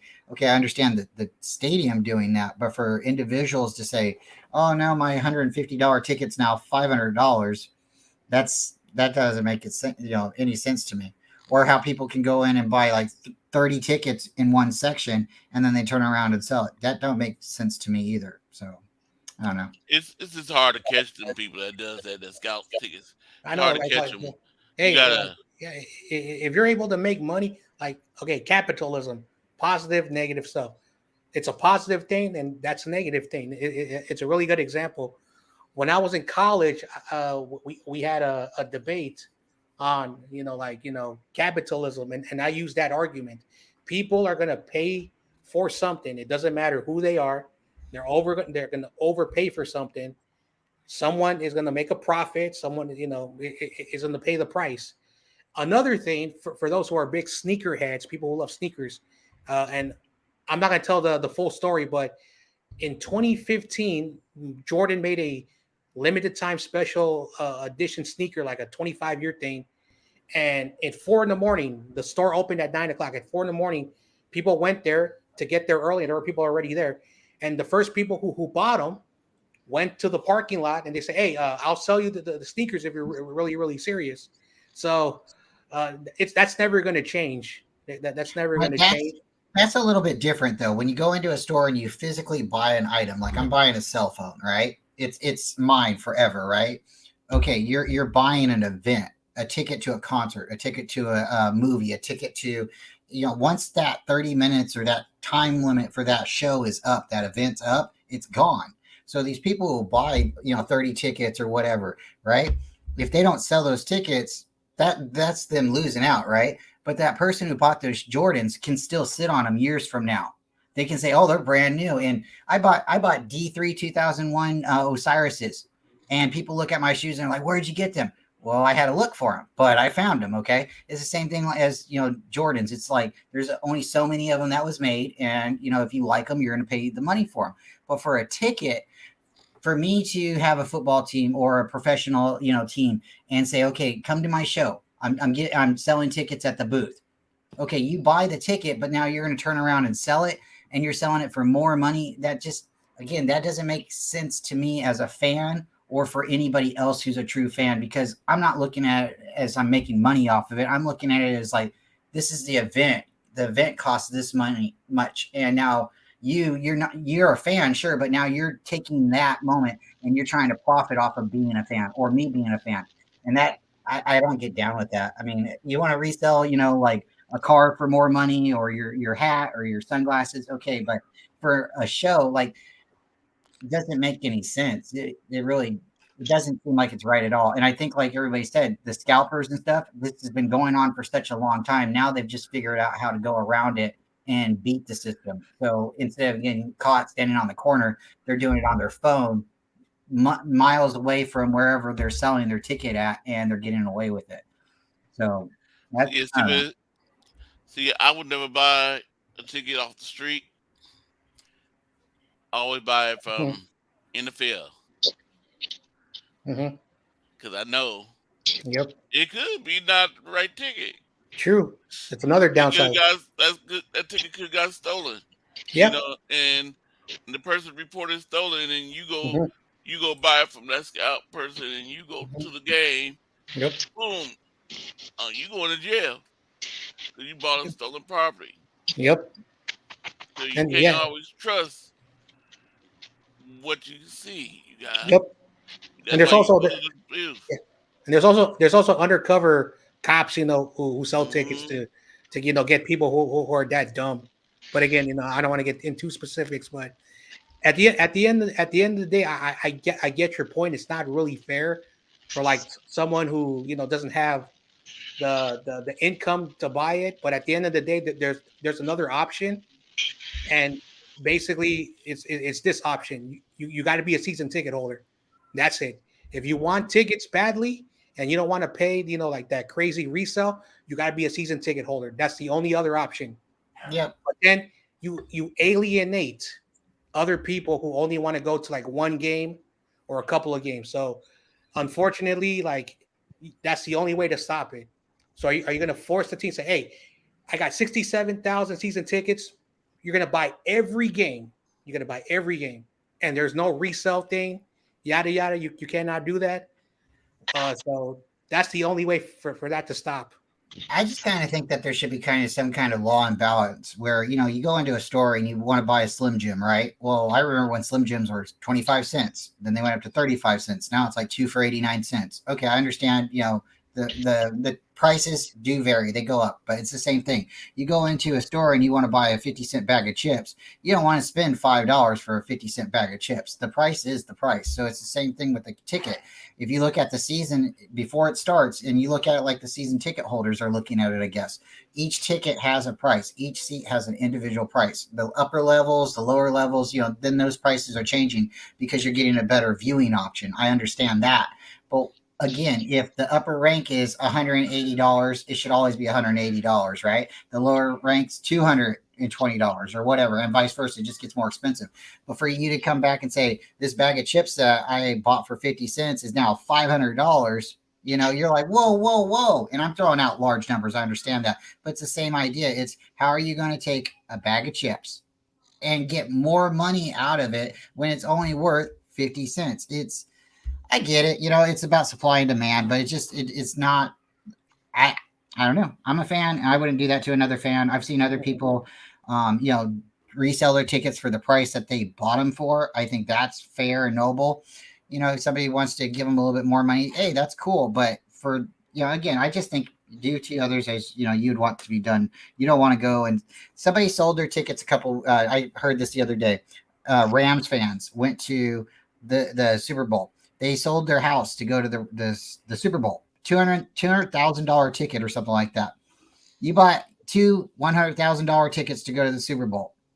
Why is it $100,000 to go to the Super Bowl? Because all these corporate offices are buying up all the tickets. There's not real fans at the Super Bowl anymore. It's all these business people, and I don't know. We'll see. I think the stadium's moving away, and they're going to start moving to more television because if they're going to start making us buy television to watch these games, they're eliminating it from the radio. They're slowly making everything go to YouTube or streaming services. I think it's just the time and the moment. We're talking about tickets and playoffs. Whenever I went to a scalper, I always paid less because what's the point? I mean, I could just go through the stadium, and the A's Giants game allegedly took a scalp for the main scalper is getting caught, but you can haggle too. You know what I mean? It's like the game starts in an hour. What do you want to do? So it goes both ways. I mean, I don't know how he's making money. How it works or whatever. I haven't done it that much, but I mean, I've never paid more when I've scalped tickets. I know, I've never bought a ticket for sports ever. So I've been very fortunate, but Right. I was at a San Francisco Giants game in 2014, Oh no. and I was right there at the Caltrain. You know, the down there. Forgot. I think it was like the 3rd Street Caltrain. Anyway, and there was a scalper. This dude, like a normal guy. I said, "Oh, this guy's a scalper." For some reason, there was an SFPD guy, and you know, I tell people, you know, how the SFPD is, and the SFPD is like, "Hey, dude, there are kids here, there are families here. Go across the street, man. I don't have time to deal with you." So he went across the street, and basically the cops just kept an eye on him. But then after a while, he's like, "All right, time to pack up and go." So, like again, you know, that stuff is never going to change. But the point back is that is true. Like the Super Bowl, I think like the cheapest ticket's like $6,000, and then like down at the bottom is like almost like 30 grand to watch the Super Bowl. I don't know what you got to do to like get the fans there that want to watch, but you also have people at the top who love sports. Are you going to deprive them from not watching the game? So it's a hard thing to do. Like, how do you do that? Like, well, what does the NFL? Well, of course, the NFL ain't going to do nothing that is, you know, courageous, because that's who they are. But like, eventually, if you want to fix up the system, you have to alienate a lot of people. And I don't like that, because once you start doing that, then you go to a can of worms or a Pandora's box. There's a reason why there's the tickets. We have 67,000 ticket Niner fans. First come, first serve. Whatever you do, we provide the service. You use it, you don't use it. Okay. Because then what's the point of selling tickets? You know, again, it gets more to a can of worms, and more when you start to overthink this stuff. And I get it. There's no right or wrong answer. And I'm going to just leave it on that. Yeah, this is a mess when you can't do it. Plus, yeah, people they can't afford to go to Super Bowls, and they doing all that. They selling their houses and stuff just to go to the Super Bowl game. They crazy. You Can't gotta be crazy. You can't regulate the tickets either, because if you wanted to go to it by name, and I bought a ticket because I was looking at tickets before I got on here, the Cowboys games are like $300 or $400 more dollars than a Cincinnati game. You know, and I get it. Yeah, I'll probably go to the Cincinnati game, but you know, if I bought one and it's in my name and I'll say only I could, you know, use it, and I bought one for somebody else, so I have to put somebody else's name on it, and then they can't go, or even if I can't go, now I'm losing. You know what I mean? Now I can't even like give it another friend to, you know, to go to the game or sell it. And it's just like a car. You know, when you go to sell your car, you're gonna always ask like $500 more than it's worth or whatever. You know, and if somebody bites, they bite. If they don't, you lower in a week or whatever. Yep. The way I went, Corey's been to a games in between the time I went to the opening game for the Packers and Niners. I think it was 2022, and it was a Sunday night game. So with that, they had the app on my phone, you know, and then they just scanned it. You know, me and my wife both just showed our phones, but I don't think it said like I bought the ticket, or I think it might have said both of us. But it was weird too, because my uncle had bought me and my wife tickets, and then I had to buy 2 more tickets. So, you know, the tickets don't have to be in your name. You just have to have the little bar scan code so they can. Yeah, that's because my nephew bought my tickets. Our tickets, and yeah, but our tickets was like $200 each. So he bought me, my brother Kurt, and my nephew Britton's ticket. That's what annoyed me last year, is because I went to a game and I paid online, first time paying online, you know, and then all of a sudden now I'm just getting bombarded with emails and season tickets and this and that. Like, they're calling me up, you know what I mean? I was like, dude, now you got my email, you got my phone number, like, you know, it's like, how did you get all my? Oh, because I bought it online. It's like, you know, just leave me alone. If I show up, I show up. Mm-hmm. Yep. Yeah, it's too like if you go when the team is losing, the seats are cheaper.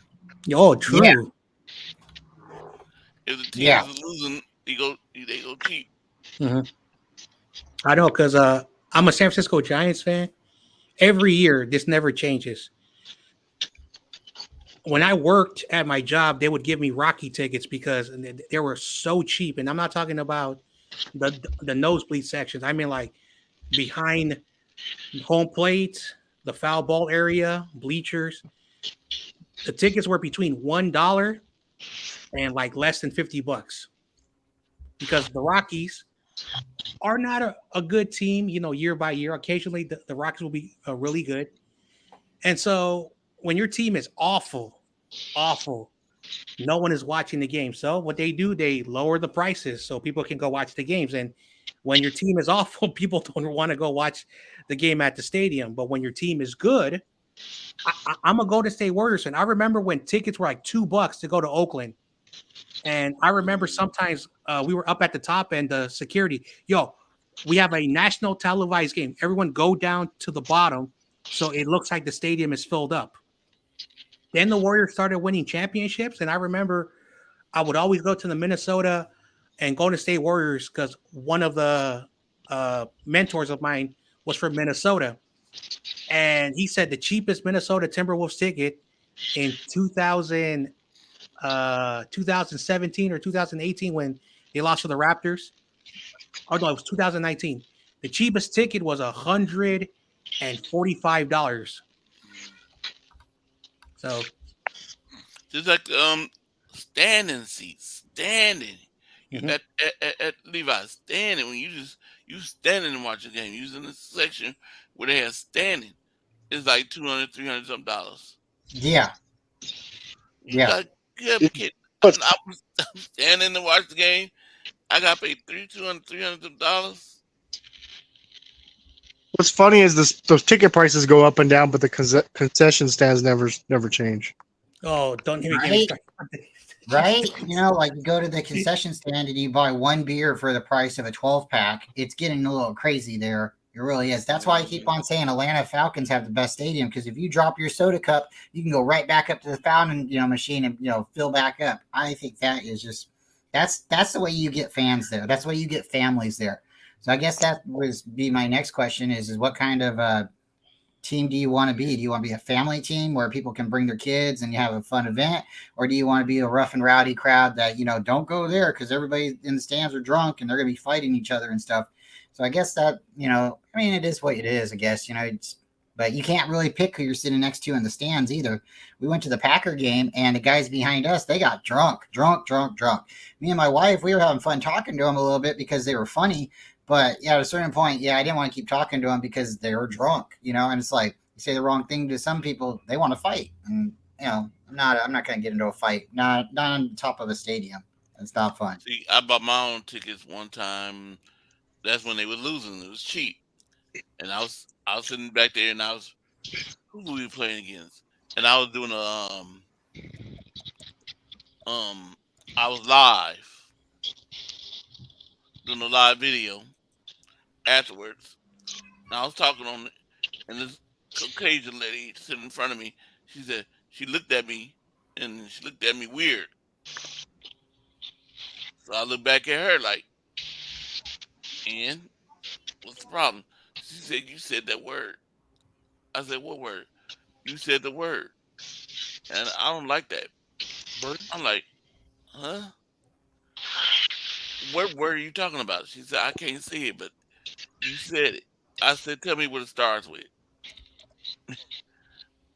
You think I said, she said, N-word. I said, I did not say the N-word, lady. No N-word came out of my mouth. I'm on Facebook Live right now. And I work with children. I work with children. I try to get my children I work with. I'm a teacher. I try to get them from not saying the N-words. She's like, no, you said it. I said, no, I didn't. I said, I'm recording right here. I'm right now live on Facebook. And I said it. And then she goes, oh, okay. Then she goes like this. Are you mad because I'm I'm sitting here as a Caucasian lady telling you this, that I'm mad about you saying this. No, Maybe you I'm said fucking mad. But I said it like this. I told her like this. I said, I know what she was trying to do. She was trying to get me all riled up. So I will fight her, or then I will be looking like the N word. Hey, Brian. Eric Foreman got in a fight at a stadium and he won. So you still got some hope. Hey, shout out to the guys, like Eric Foreman. He's like my size, like body shape and everything. So he's just a little taller. So if he can win, I feel a little bit more confident. You guys remember seeing the? I think we talked a little bit about it, but do you guys remember? It really made me mad. Last year there was a Bears fan. He was wearing a Bears and a Packers shirt, and he got pushed down the stadium, down the steps. It was horrible. He got into an argument with a couple other fans at the stadium, and I think it was a Chicago fan that came up and pushed him down the steps. And he is a big guy. Rolled several stairs down, and then he come back up. He was mad. I think he broke a tooth. And imagine, it's a game. You get that mad. You're gonna put hands on somebody, and maybe you should monitor your drinking if you're, you can't control your. Maybe, I don't know. I like to have a beer, so I don't want to, say beer can't be at sporting events and stuff like that. But if you're putting hands on somebody, you need to check yourself. So it doesn't matter if the person calls you ugly or what, they, even if they're talking about your mama, you can walk away. But when you put hands on somebody, you're not a punk either. If you walk away from a fight, it doesn't mean you're a punk. It means, or you're afraid or anything. It means you're looking out, you're actually thinking of what might be the better option. You could even be the biggest guy in the world, but you put hands on somebody, you're going to be possibly sitting in jail. So, is it your freedom or is it your pride that's more important? Mm-hmm. Corey, man, dude, I got to go. I'm sorry. I come in sometimes to talk a little bit. I like talking to everybody, but I got to go. The girls are tugging on me a little bit, and appreciate you always for having me on. I hope to see everybody tomorrow night. And, yeah, fingers crossed. I hope it did better on the trivia tonight. But thanks, guys. All right, Brian. Have a good night. Good night. All right. If you guys need anything, you know how to get a hold of me. So I'll be talking to you guys then too. So, and hey, thank you, Darwin, for coming through. It's always good to see you. And you too, Bebop. We'll talk to you guys later. Bye. Speaking of which, I still have to check out that 90s show.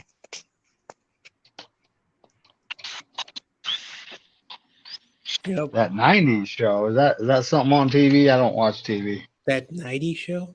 It's a 70s show. Oh. But in the 90s with different, some of the same players.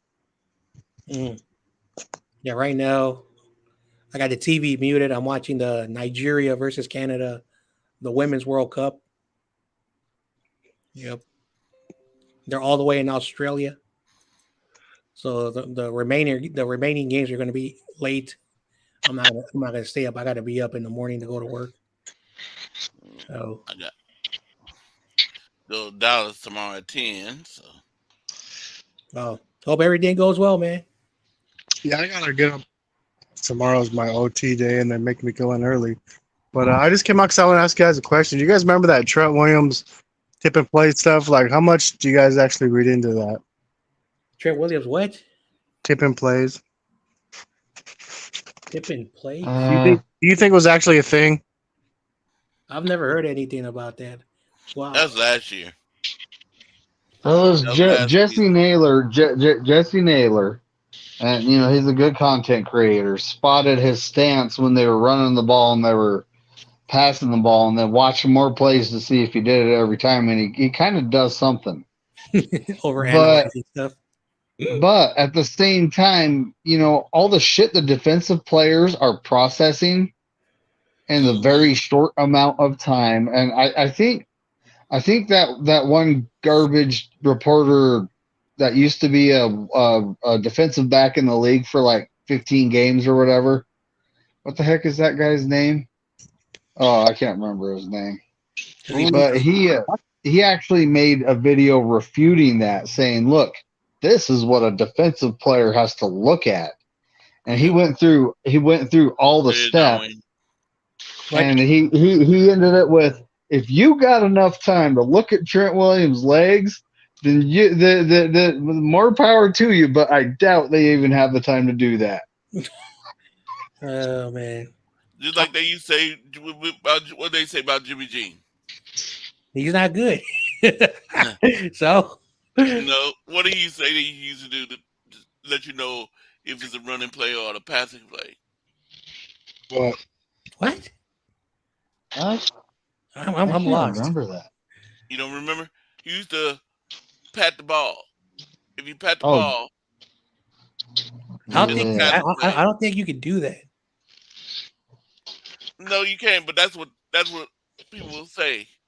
People were saying, "Oh, if Jimmy pat the ball, you know it's a throwing pass." Well, that makes no sense because if the offensive line player has the ball, that means that Jimmy would have to receive the ball, show the ball to the defense, and like pat it. You know, in the NFL, like you don't have time to like play around with the football. You don't have time for that. And So then you say like he just do like this. The ball's hike, and he'll bring it up like this, and he'll take his left hand and pat it, boom, and then it's called a pump throw fake. it, It's called a pump fake. throw it. But Speaking you of never. Jimmy G's jersey are on sale for $40 right now. If anybody's interested. Anyway, at the end of the day, like let's not over complicate stuff because like if you're gonna run the football, like you're okay, like now I'm becoming a coach again. When you're a quarterback, like you don't have time to like I'm gonna throw the football, I'm gonna like pump fake, and then I'm gonna give the ball to the running back. That doesn't make any sense to me as a coach. So if he's gonna like on a throwing stance and he pumps it, which I've never seen Jimmy ever pump the ball, or maybe I'm wrong again. The Not point pump. that I'm not trying, talking about pump the ball. the point I'm I'm talking trying to about make is the pat the only ball. way that makes sense is that when he receives the ball, he has to show the ball to the defense, tap it, and then give the ball to the running back. Makes no sense to me. Mhm. I'm trying to like process it because again, I suffer and some of my mental illness, like I have to put the mechanics together to make it add up. For me, it doesn't make sense to me. I could be wrong, but like I don't know how you're doing that. And the defense, like, all right, he's gonna run the ball. But anyway, Yeah, I'm gonna stop. Go yeah. ahead. I'm just saying, the same thing with Trent Williams. You gonna look and see if his feet. Trent Williams did this with his feet. Oh, defense don't have that time to do that. So they don't have no time to look at Jimmy G and see if he tapped the ball. Well, That's exactly it. They have their job they have to do. the big If they don't argument do was their that job, they're gonna get screwed. the argument that they were making was if his foot was back, it was a run. If it was forward, it was a pass. Or no, it was vice versa. But anyways, the big argument was, well, Trent's good enough. He's still going to get away with it, but it's affecting the rest of the line, right? And so I like Jesse, and he knows me all the time because I'm always like, is Trent still chipping plays? But it was a thing for a while, and so I was like, we were 27th in the least amount of sacks given up last year. 27th. In the run game, we were 7th. So like, let's just put that was all BS. I don't want to hear it this year. Like, let's hold content creators, you know what I mean, to a standard. And then I realized I'm the only one on here that isn't one, but that's why I was just curious if you guys actually, held, thought it affected the rest of the team. No, because when it comes to processing, the defensive player would have to be like have some of the highest IQ ever in the NFL just to be able to see that after everything else they have to watch. So I really don't think it affects plays. I didn't either. And if Trent Williams knew he was doing that, guess what? He would say, okay, I'll do it on purpose. On a passing play, I'm gonna stand like this. The food Yeah, will be. next season, watch it mix it up just in case. You know that'd be funny. um. But so Steve-O, so James Richard Garoppolo jersey for $40, huh? Yeah, so I ordered this freaking. I've ordered from Fanatics once, and I ordered this. I'm tired of wearing red and black hats. So I ordered this like powder baby blue whatever hat. It didn't ship in 5 days, so I'm irate. You know what I mean? I'm not waiting 7 to 10 days to get my money back. So bam, I messaged him last night. My money's already back in my bank today. But so yeah, so I was like, let me go to another site and check it out. And I seen they're like, we'll give you 25% off. So I was like, well, I'll probably just go to Amazon or whatever. But let me check it out. And it was like, yeah, $40 for a Jimmy G jersey. I mean, that gives me an idea for a Halloween costume.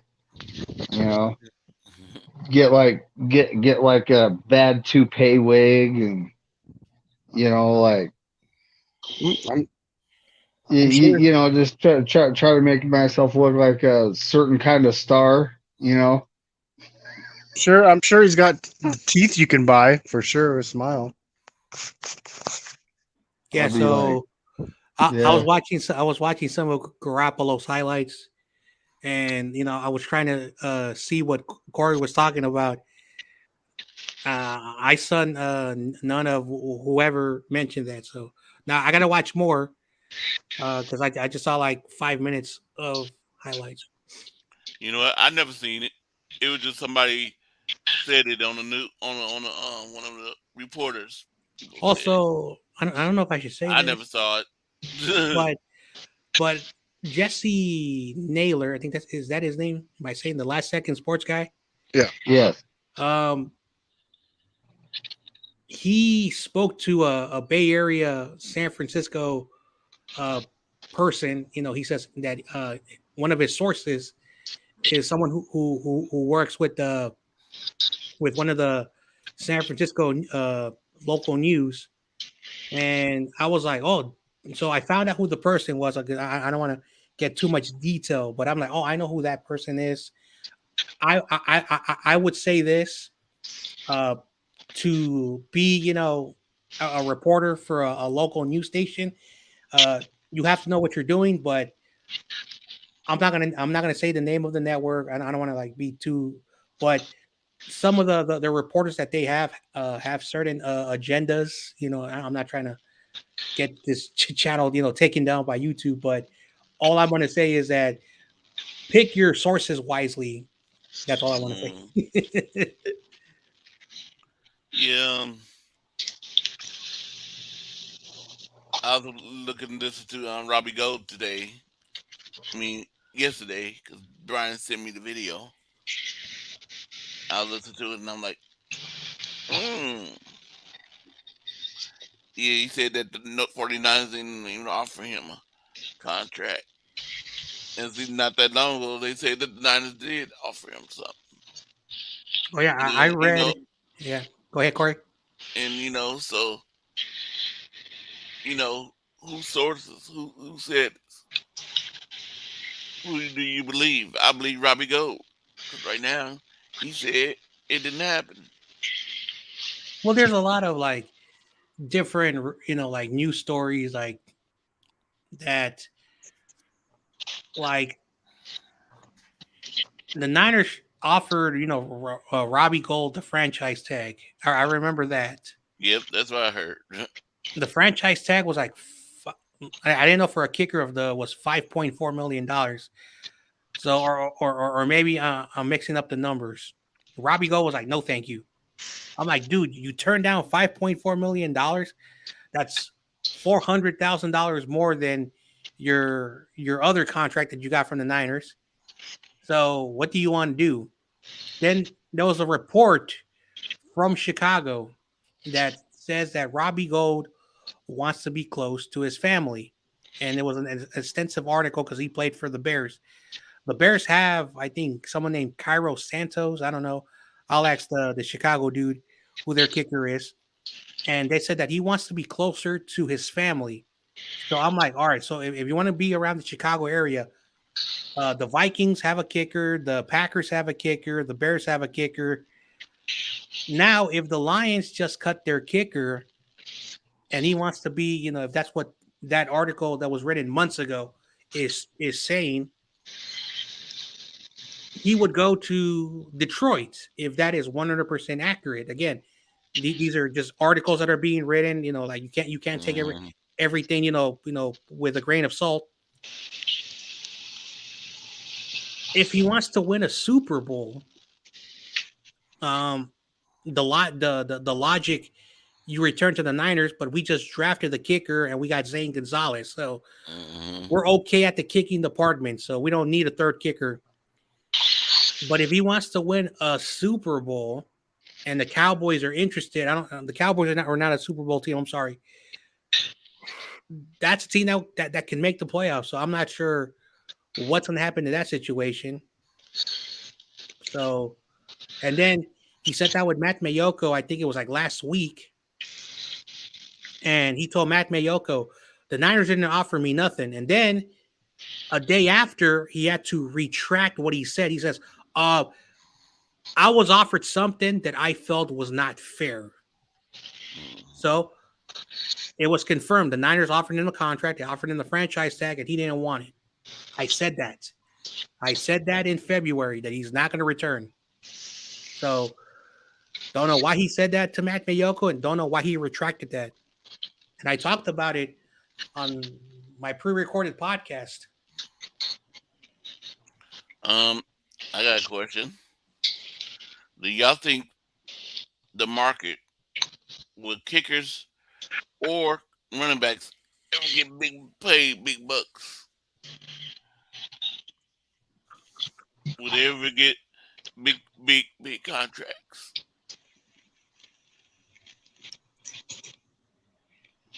Wait, what are you asking? With kickers or running backs, market ever goes up?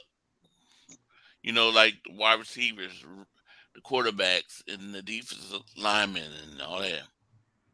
They getting the big dollars. With kickers or running backs. It's just I think it's a seasonal thing. Like I don't know, I haven't been catching a lot of news. Shout out to the Washington for finding that dude 60 million. Hopefully that goes to a good charity and selling the team. But like when I first heard the kicker thing, I was like, somebody pissed somebody off, so let's go about it. I didn't know Robbie Gould said it himself, but in the end of the day, like if our guy is top 15, I mean, I don't even care. But when you look at like the running backs, like all of a sudden the wide receivers ballooned up, right?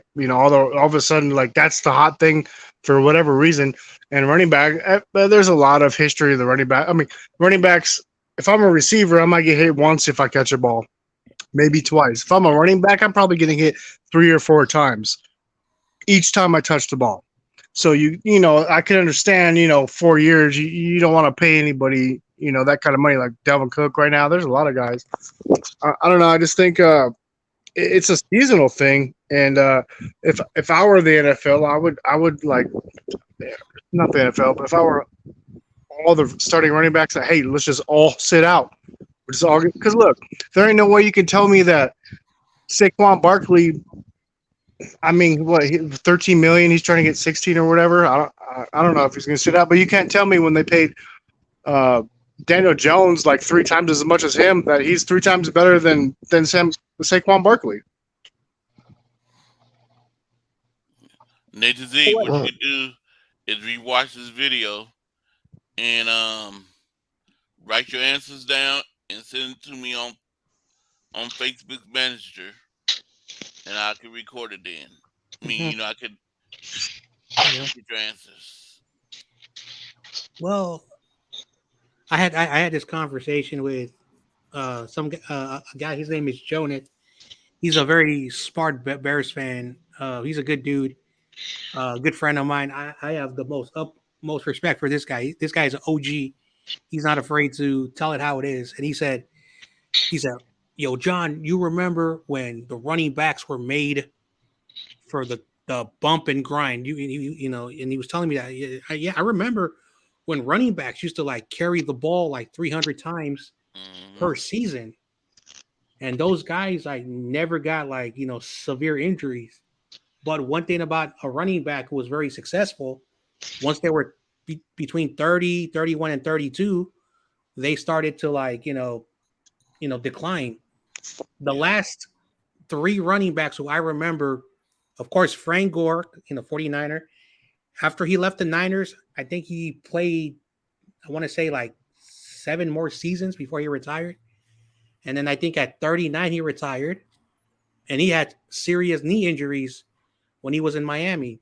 There was a guy who, of course, I think all Niner fans know him, who played against us, was Steven Jackson, the running back, that big freak of a body.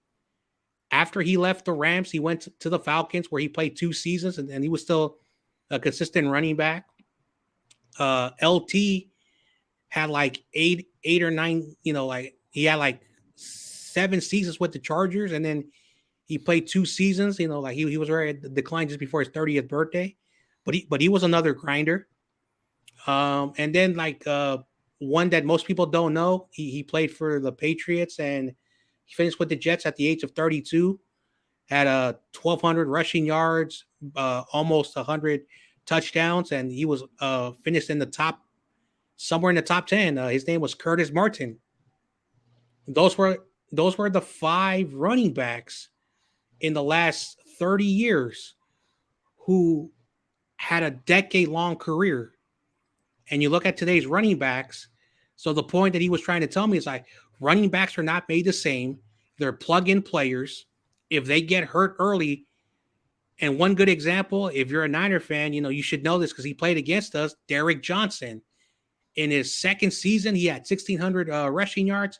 Following year, busted his knee, never the same player, went to the Texans, didn't do nothing there. So it's just that teams don't want to invest in running backs. And I got a feeling that over time, like running backs, they would have to change the way they play to more of like a McCaffrey, someone who rushes the ball like less than 200 times, but catches the ball like a wide receiver. Because, that's just my thoughts on this running back matter. Yep. So, What? I was gonna say, when it comes down to it, it's not a high value position anymore, because the majority of the running backs go until they're 28ish, and then they're done. And they're even like declining big time the last couple of years when they're 27 and 28. And the days of like the Frank Gores and Roger Craig's and those guys, we might not see that again. It's a passing league now, and I mean we might see a whole bunch of guys switch positions. And shout out to Damian Lee. We might see some short, thick wide receivers here shortly, but yeah, I just don't. I think the only player like running backs that get paid are going to be the special ones like CMC. And Dalvin Cook, he was still being very productive at his age. We don't know. This is like Derrick Henry. This is something to keep an eye on. This is his second year back after that ACL, so he should be like 100%. What he's gonna be is what he is. He should be there at this point. But yeah, I don't see teams wanting to pay these guys.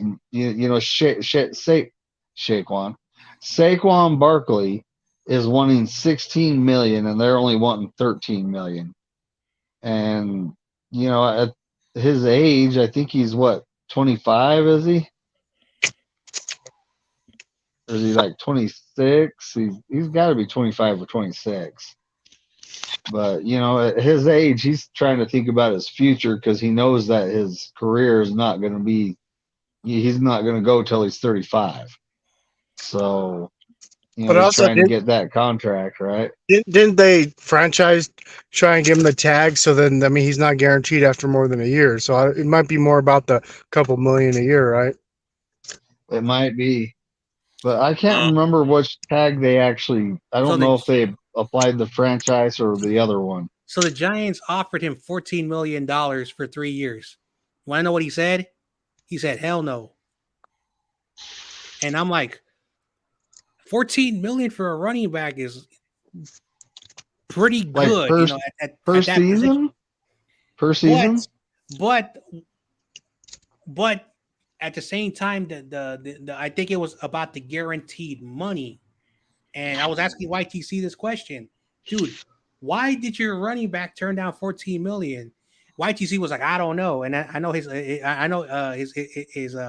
buddy RJ did a video how he was taking shots at him. You know, he said, leave the Giants, yada yada. He's a little bit of a negative Giants fan, but I get it, you know, the frustration, like, you know.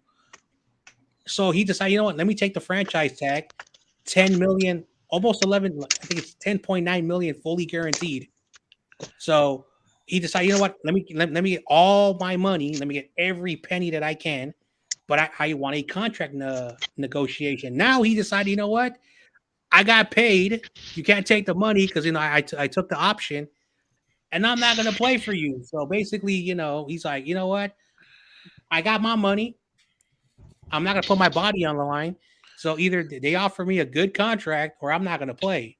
So yeah, it's a weird situation over there. And I personally think that, again, I'm not a Giants fan, but they should have found a way to pay their running back what he wanted and franchise tag Daniel Jones, which I think was $32.5 million, which is still a lot of money for Daniel Jones, in my opinion. yeah. This is true. This guy is a Raiders a Raiders guy. He said that Saquon Barkley said, "Fuck y'all, fuck the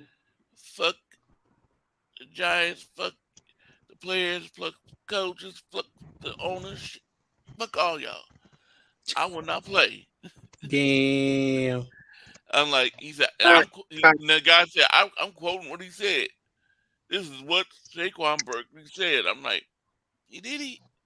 That'd be close. He said to the players because his offensive line gonna want to block for him if he come back.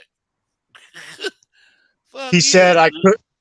He said I could be like that, but I don't want to be. But it's just what I heard on the way to work this morning. But you know, I've never thought about it. But now I got to really think about, you know, holding out because that's not my style. But you know what I mean? Like I could say F you to, you know, basically everything you just said. He wasn't, you know, he's not holding the stance hard though. What's up, Crazy Juice? Crazy Juice. I don't know.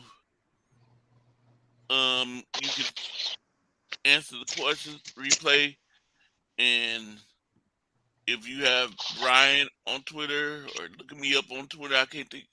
Corey Davis, I think it is, on Twitter, and send me your answers. You watch this video and do the answers. And speaking of answer, the trivia, Corey, you should hold on. Corey, you should do like a NFL trivia book. Shh. Instead of just Niner. That's what I was gonna do before.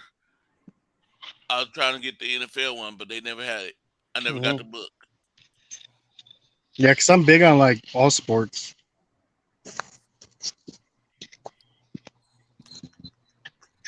Yeah. Oh man. Yeah, they never sent me the book. I ordered from 2 places trying to get the NFL, and they never sent it. I had to get my money back for both places. I ordered from eBay, and they didn't send it to me. And I ordered from Amazon, and they didn't send it to me.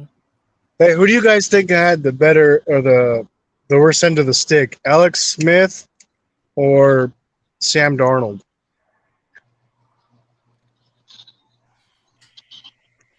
Look at a worse situation.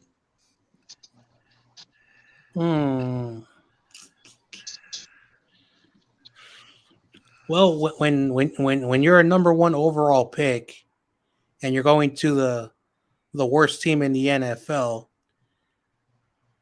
like it's difficult, and I'm not talking about just Alex Smith in general. If you're a number one pick, and you don't pan out, and it's not because the team, it's all on the quarterback. The quarterback, they get the heat. When it came to Sam Darnold again, like I hate USC, and he played in USC, and I would watch him again against Stanford and Cal 6 times in 3 seasons, and he was really good. And don't know what happened in the last moment, and then the general manager said, "You know what? In 24 hours before the draft, they were like, we're gonna take Baker Mayfield." So Baker Mayfield was not a number one overall pick. I'm sorry for people who like Baker Mayfield. He was not a number one. He was a good quarterback. I'm not saying he was a bad prospect, but then he goes to the Jets. And again, I don't want to be disrespectful, but the Jets, for whatever the reason, for a long time, they're not good. I don't know why.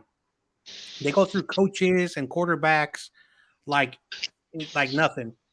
So he goes over there and he shows potential. Like he shows that, he could be in the NFL. I'm not saying he's like really good, but overall, Alex Smith had it harder because he was going to a franchise called the 49ers. They wanted him to pan out, because I remember they were like overhyped. He's the next Joe Montana. He's the next Steve Young, yada, yada.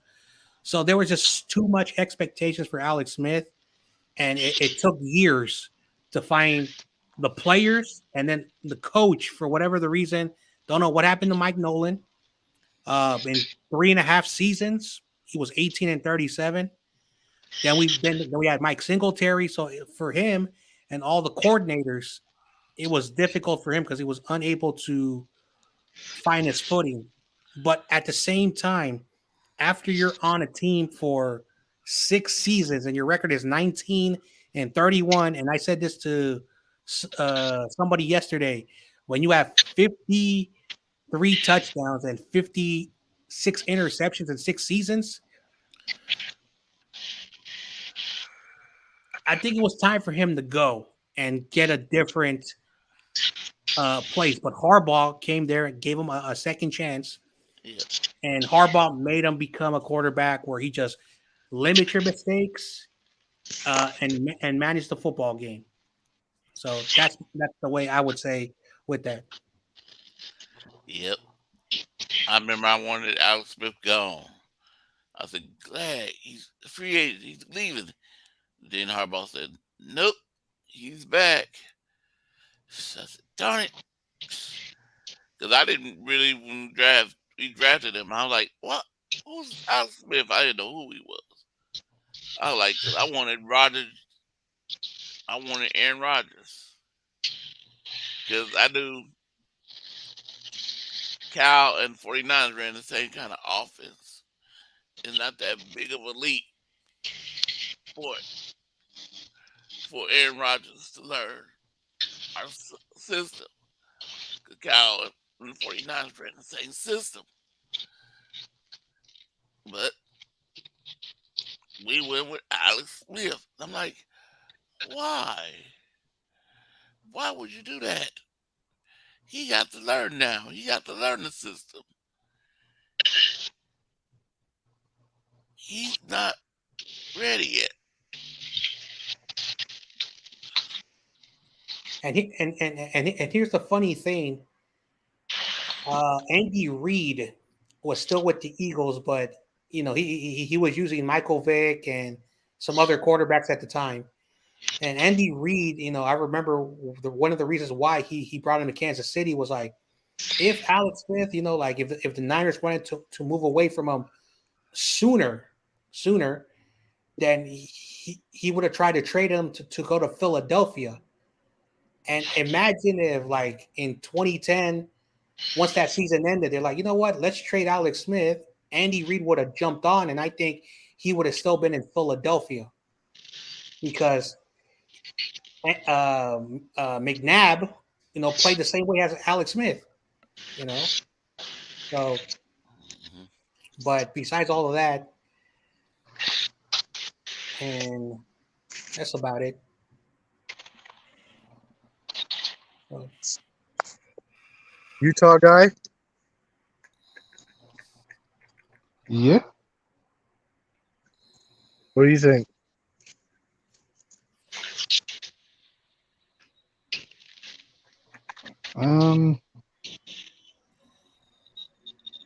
Sorry, I was on the phone with someone for a minute.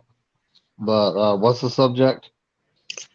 Who do you think got the short end of the stick in their career? Alex Smith or Sam Darnold? Ooh. Wow. I mean, they both really did, but who got the shorter stick? Let's see. I'm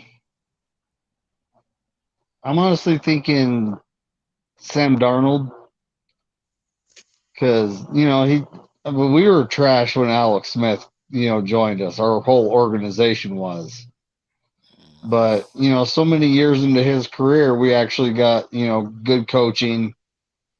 I'm not saying Greg Roman was a good offensive coordinator, but yeah, we got good coaching and he started to play well. And then we ended up, trading him away when Kaepernick came out. But yeah, I'm thinking Sam Darnold because he joined the Jets when, that whole organization was just an absolute mess when he joined. mm, And then, years down the road, they get, new brass, new head coach, and he picks his QB. And it's like, Sam Darnold, you're out. And, yeah, he hasn't. I think he's going into what? Is he going into year 6 now? And he just hasn't done anything. I mean, 4-2 with the Panthers last year. He was injured. But, I don't know who they played in those 4 wins either. It could have been against, they beat the Steelers. Teams. They beat the Steelers. I know. I was doing a NFL Red Zone. Oh, no shit. Wow. They won against Carolina twice. Like they should have lost one of the games, but the dumb receiver did a stupid celebration just at the end of the game, which allowed the Panthers to get good field position, and Sam Darnold got a good throw, and it was a long field goal. And then the second one, no, it was the Falcons. My bad. They beat the Falcons twice, and the Steelers, and I don't know who was their 4th win. So, yeah. Wow. Yeah, I couldn't decide. I was like, yeah, Well, to me, Alex Smith has always been Jimmy 1, as everybody thinks of Jimmy. That's what I always thought of him. But then Sam Darnold, like, who have the Jets ever had that was a good quarterback that I've watched play that was a Pro Bowler, or even Carolina, maybe Cam Newton, maybe Chad Pennington. That's all I can think of. So, I mean, and then people get mad, like with the portal and everything. Now it's like, dude, if you go to a team and you get drafted, you stay there for 3 years, you don't like the city, you uproot your whole family and you want to leave and go somewhere else. Like, I don't know why people get so mad. Like, you want to move closer to your family. Like, I'm okay with that. I don't want to be away, especially like the NFL sucks. Like road games, I don't want to be away. Like, I'm talking about going to a game, and like I'm like, man, I have to be away from my dog for a couple of days. I couldn't imagine being away from my dog for like a week or 2, or my family even. Well, it's part of the business. Like, that's like, Yeah. like a lot of people don't know. Like when I would travel in the summer times from basically the month of May, and we would travel because again I play like pro amateur baseball. We did get paid. We didn't get paid millions, but we got paid. We would drive down to San Jose. We would drive to the East Bay. We would go as far north as Sacramento, and we will, and when we did this tournament, if you won your first game, so say you play like a 9 o'clock game, you won it. Your next game is at 1 o'clock, so you get like an hour break. And if you win that game, you're already tired. Then you wait another hour. So if you win 3 games in a row, you're there from 8 a.m. sometimes to 9 o'clock in the evening. So yeah, like it's what you sign up for.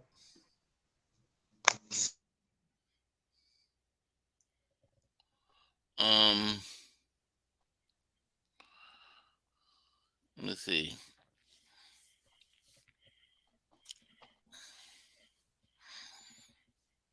What was I thinking of? What was I thinking of? What did I see? And I said, I was going to talk about this. Yep. Oh man.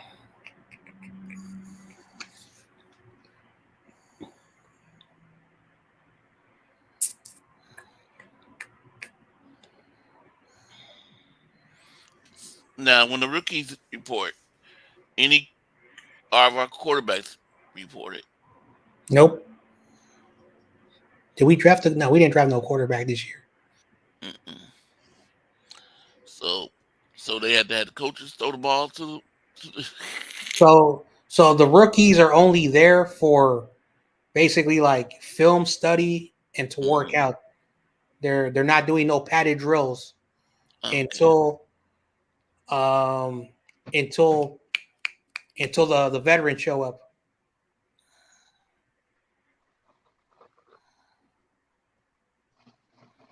Yeah. Yeah, they're just kind of probably doing like strength conditioning, getting themselves in football shape. You know, I don't know. I mean, what can they do without the veterans there?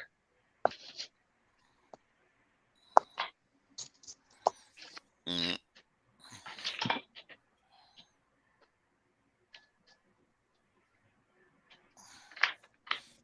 Now, can Brock Purdy win a championship? Or is he going to be just like Kirk Cousins? Oh man, look, That, Corey? Ooh. You saying Brock Purdy is either going to win or is he going to be a Kirk Cousins? That's rough. I always take it to. I always get his. Can't win the big ones.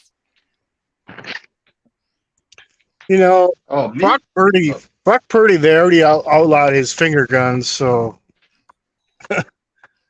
I know Brian be like, Corey.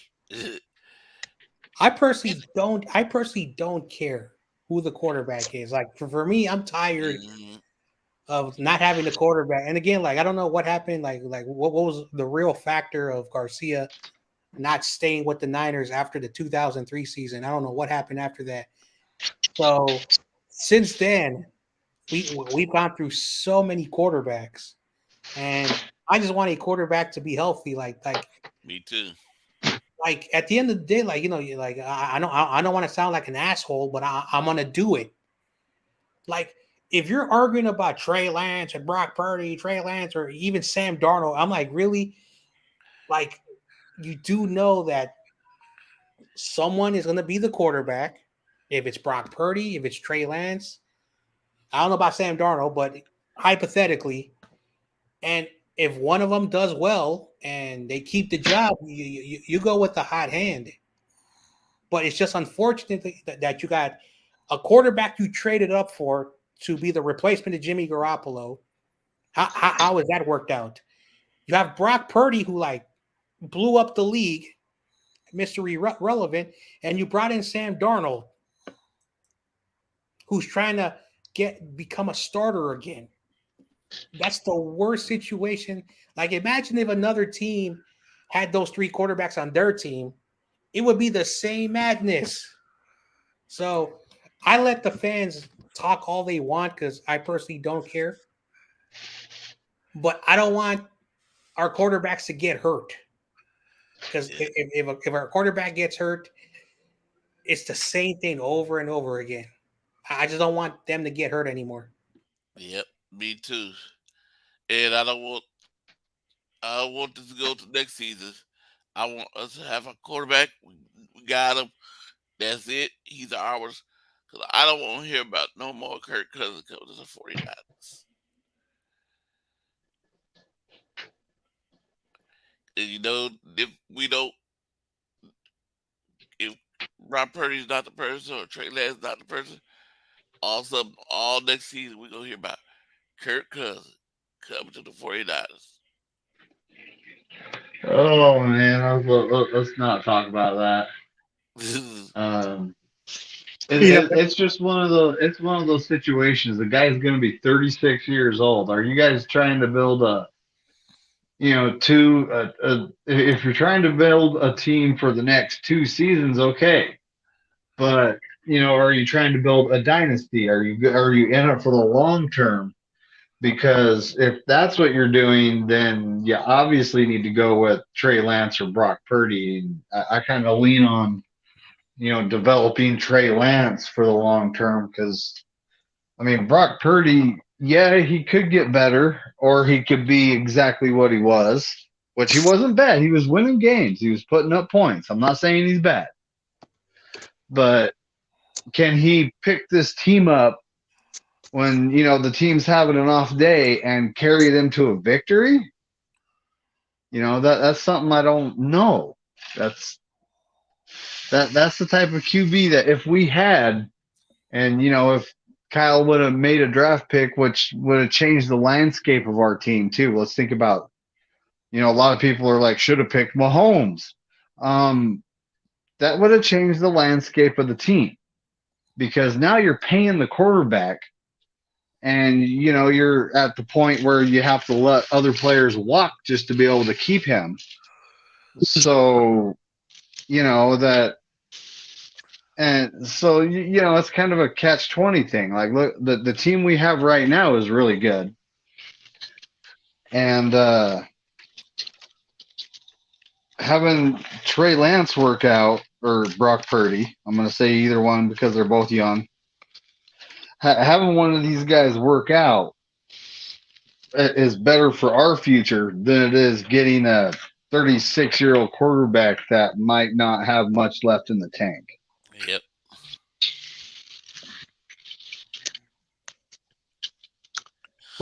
Say birds of a feather flock together. I'm not sure what that means, but so my nickname is BDS. My first name. You can probably figure out the other two because it's kind of like BCB. But anyways, at first I didn't, I didn't care. I was like, I don't care either one. I'm good. And now I'm getting to the point, especially yesterday, the last couple of days, like literally I'm watching these YouTubers and I haven't even been on Twitter, but like I honestly have changed my mind and, people won't even react when I say this, that I want to see both quarterbacks get hurt, and let us learn a lesson, and let's show some freaking respect towards one another. You know what I mean? And then I don't think we deserve a sixth right now. Does the stuff? I was watching a podcast yesterday. It was actually Jesse Naylor and some other Vish, and they changed the subject for a half an hour. Not one comment was about the subject they changed to. They just wanted to argue back and forth the same crap all the time and blah, blah, blah. And it's like, we don't deserve it. Come on. And you know what? And I'll give it to you. Even if we do find the quarterback 2 years later, they'll still be, the content creators will still be bringing up the same narrative. Well, that's what the narrative's been all offseason. It's like, all right, guys, we get the point. 2 years. It's gonna be one of these guys, okay? 2 years. 2 years. You know what I mean? It's like finally we're good. It's like, hey guys, Jimmy's gone. Can we stop talking about Jimmy? Okay, we finally did, but I guess I forgot what cover 1 through 3 is. Just listen to a quarterback talk all the time.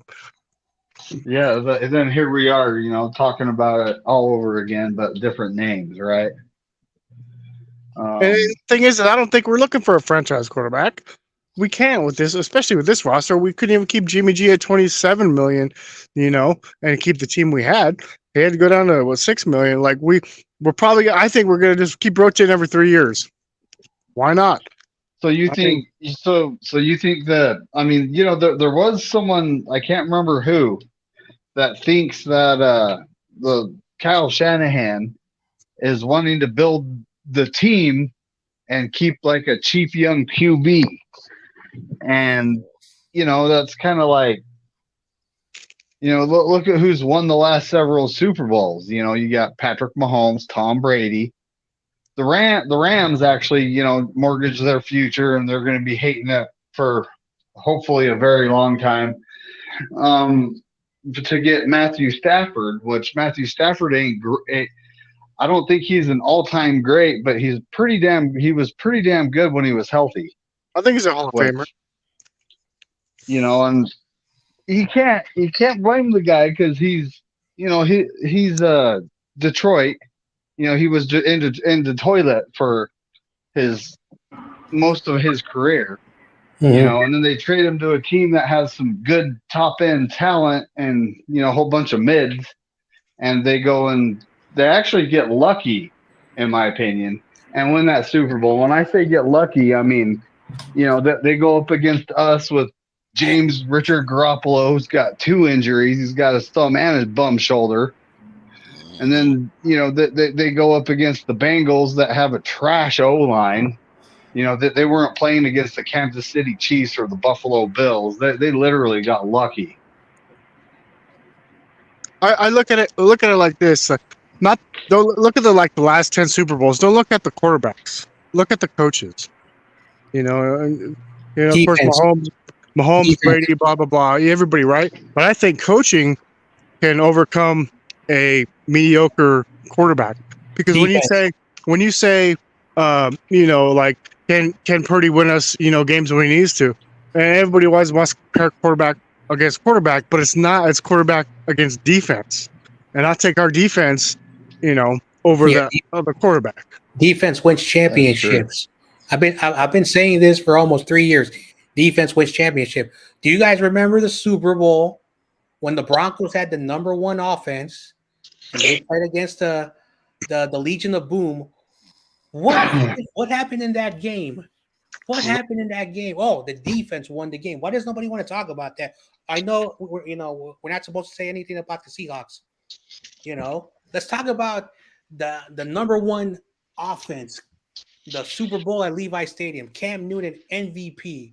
They had the number 1 offense, and they went against the Broncos defense. Who won that game? But nobody wants to give the defense credit. But never mind. Yep. No, I hear you. I hear you, John Jay. Like, look at the Eagles Super Bowl winning team. Did they have a stellar offense? No, heck no, they didn't. Mm-hmm. No. They had a game manager, Nick Foles. They had a really good defense, right? Yeah. They had the number 1 defense, but let's not forget, Carson Wentz was having an MVP season. In only 12 games, he had 33 touchdowns. And then, of course, when he went to, that bum-ass stadium before they moved to the 49ers stadium in Los Angeles, he suffered an injury, and he's never been the same. But he was also playing really well. Nick Foles managed the game perfectly. He did his good job. And then when they played against, Bill Belichick's defense, because a lot of people forget this, no disrespect to Tom Brady. He's a great quarterback. But Tom Brady had great defenses, when they won those Super Bowls. Yep. And they went back and forth. I remember it was 28-28 at halftime.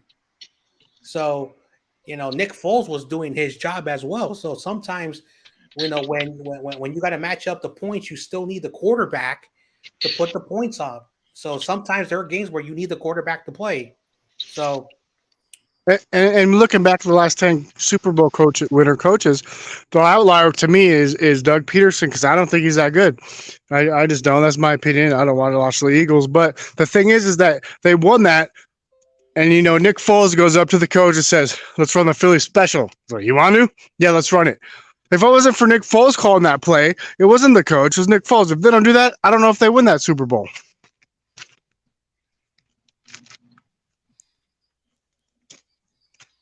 Yeah, The defense. Phillies special, huh? That kind of sounds.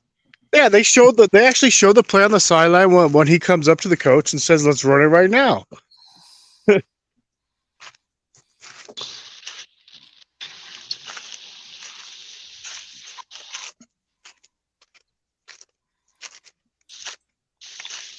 But the Patriots tried to run that same play, but they With Tom Brady. failed. Tom Brady.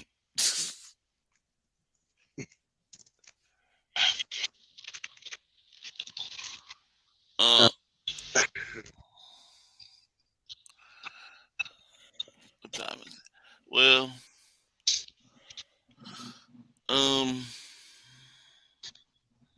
I'm about to end it.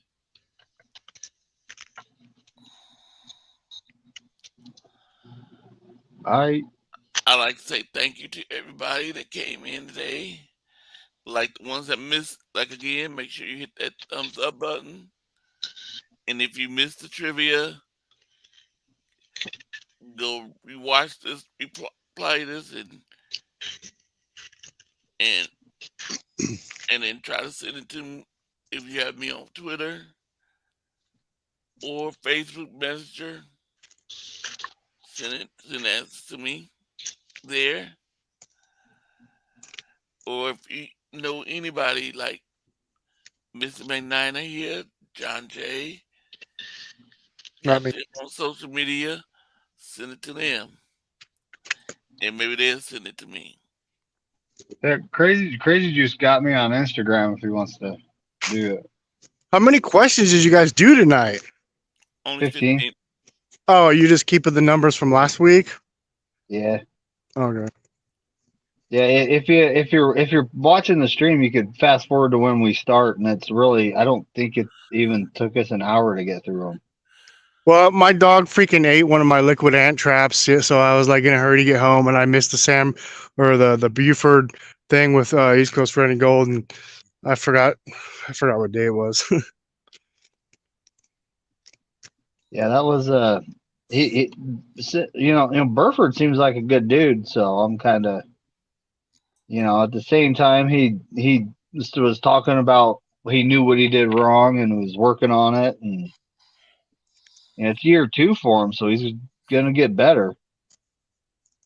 Yeah, I thought he didn't show up, or it was like a 5-minute thing, because then I get off at 5:30 right when it started. I don't know. I guess I didn't set my notifications, and I was like, did he not show up? Did something go wrong? And I'm gonna have to rewatch that. And who they having next week? Jesse's Apollo. That's cool.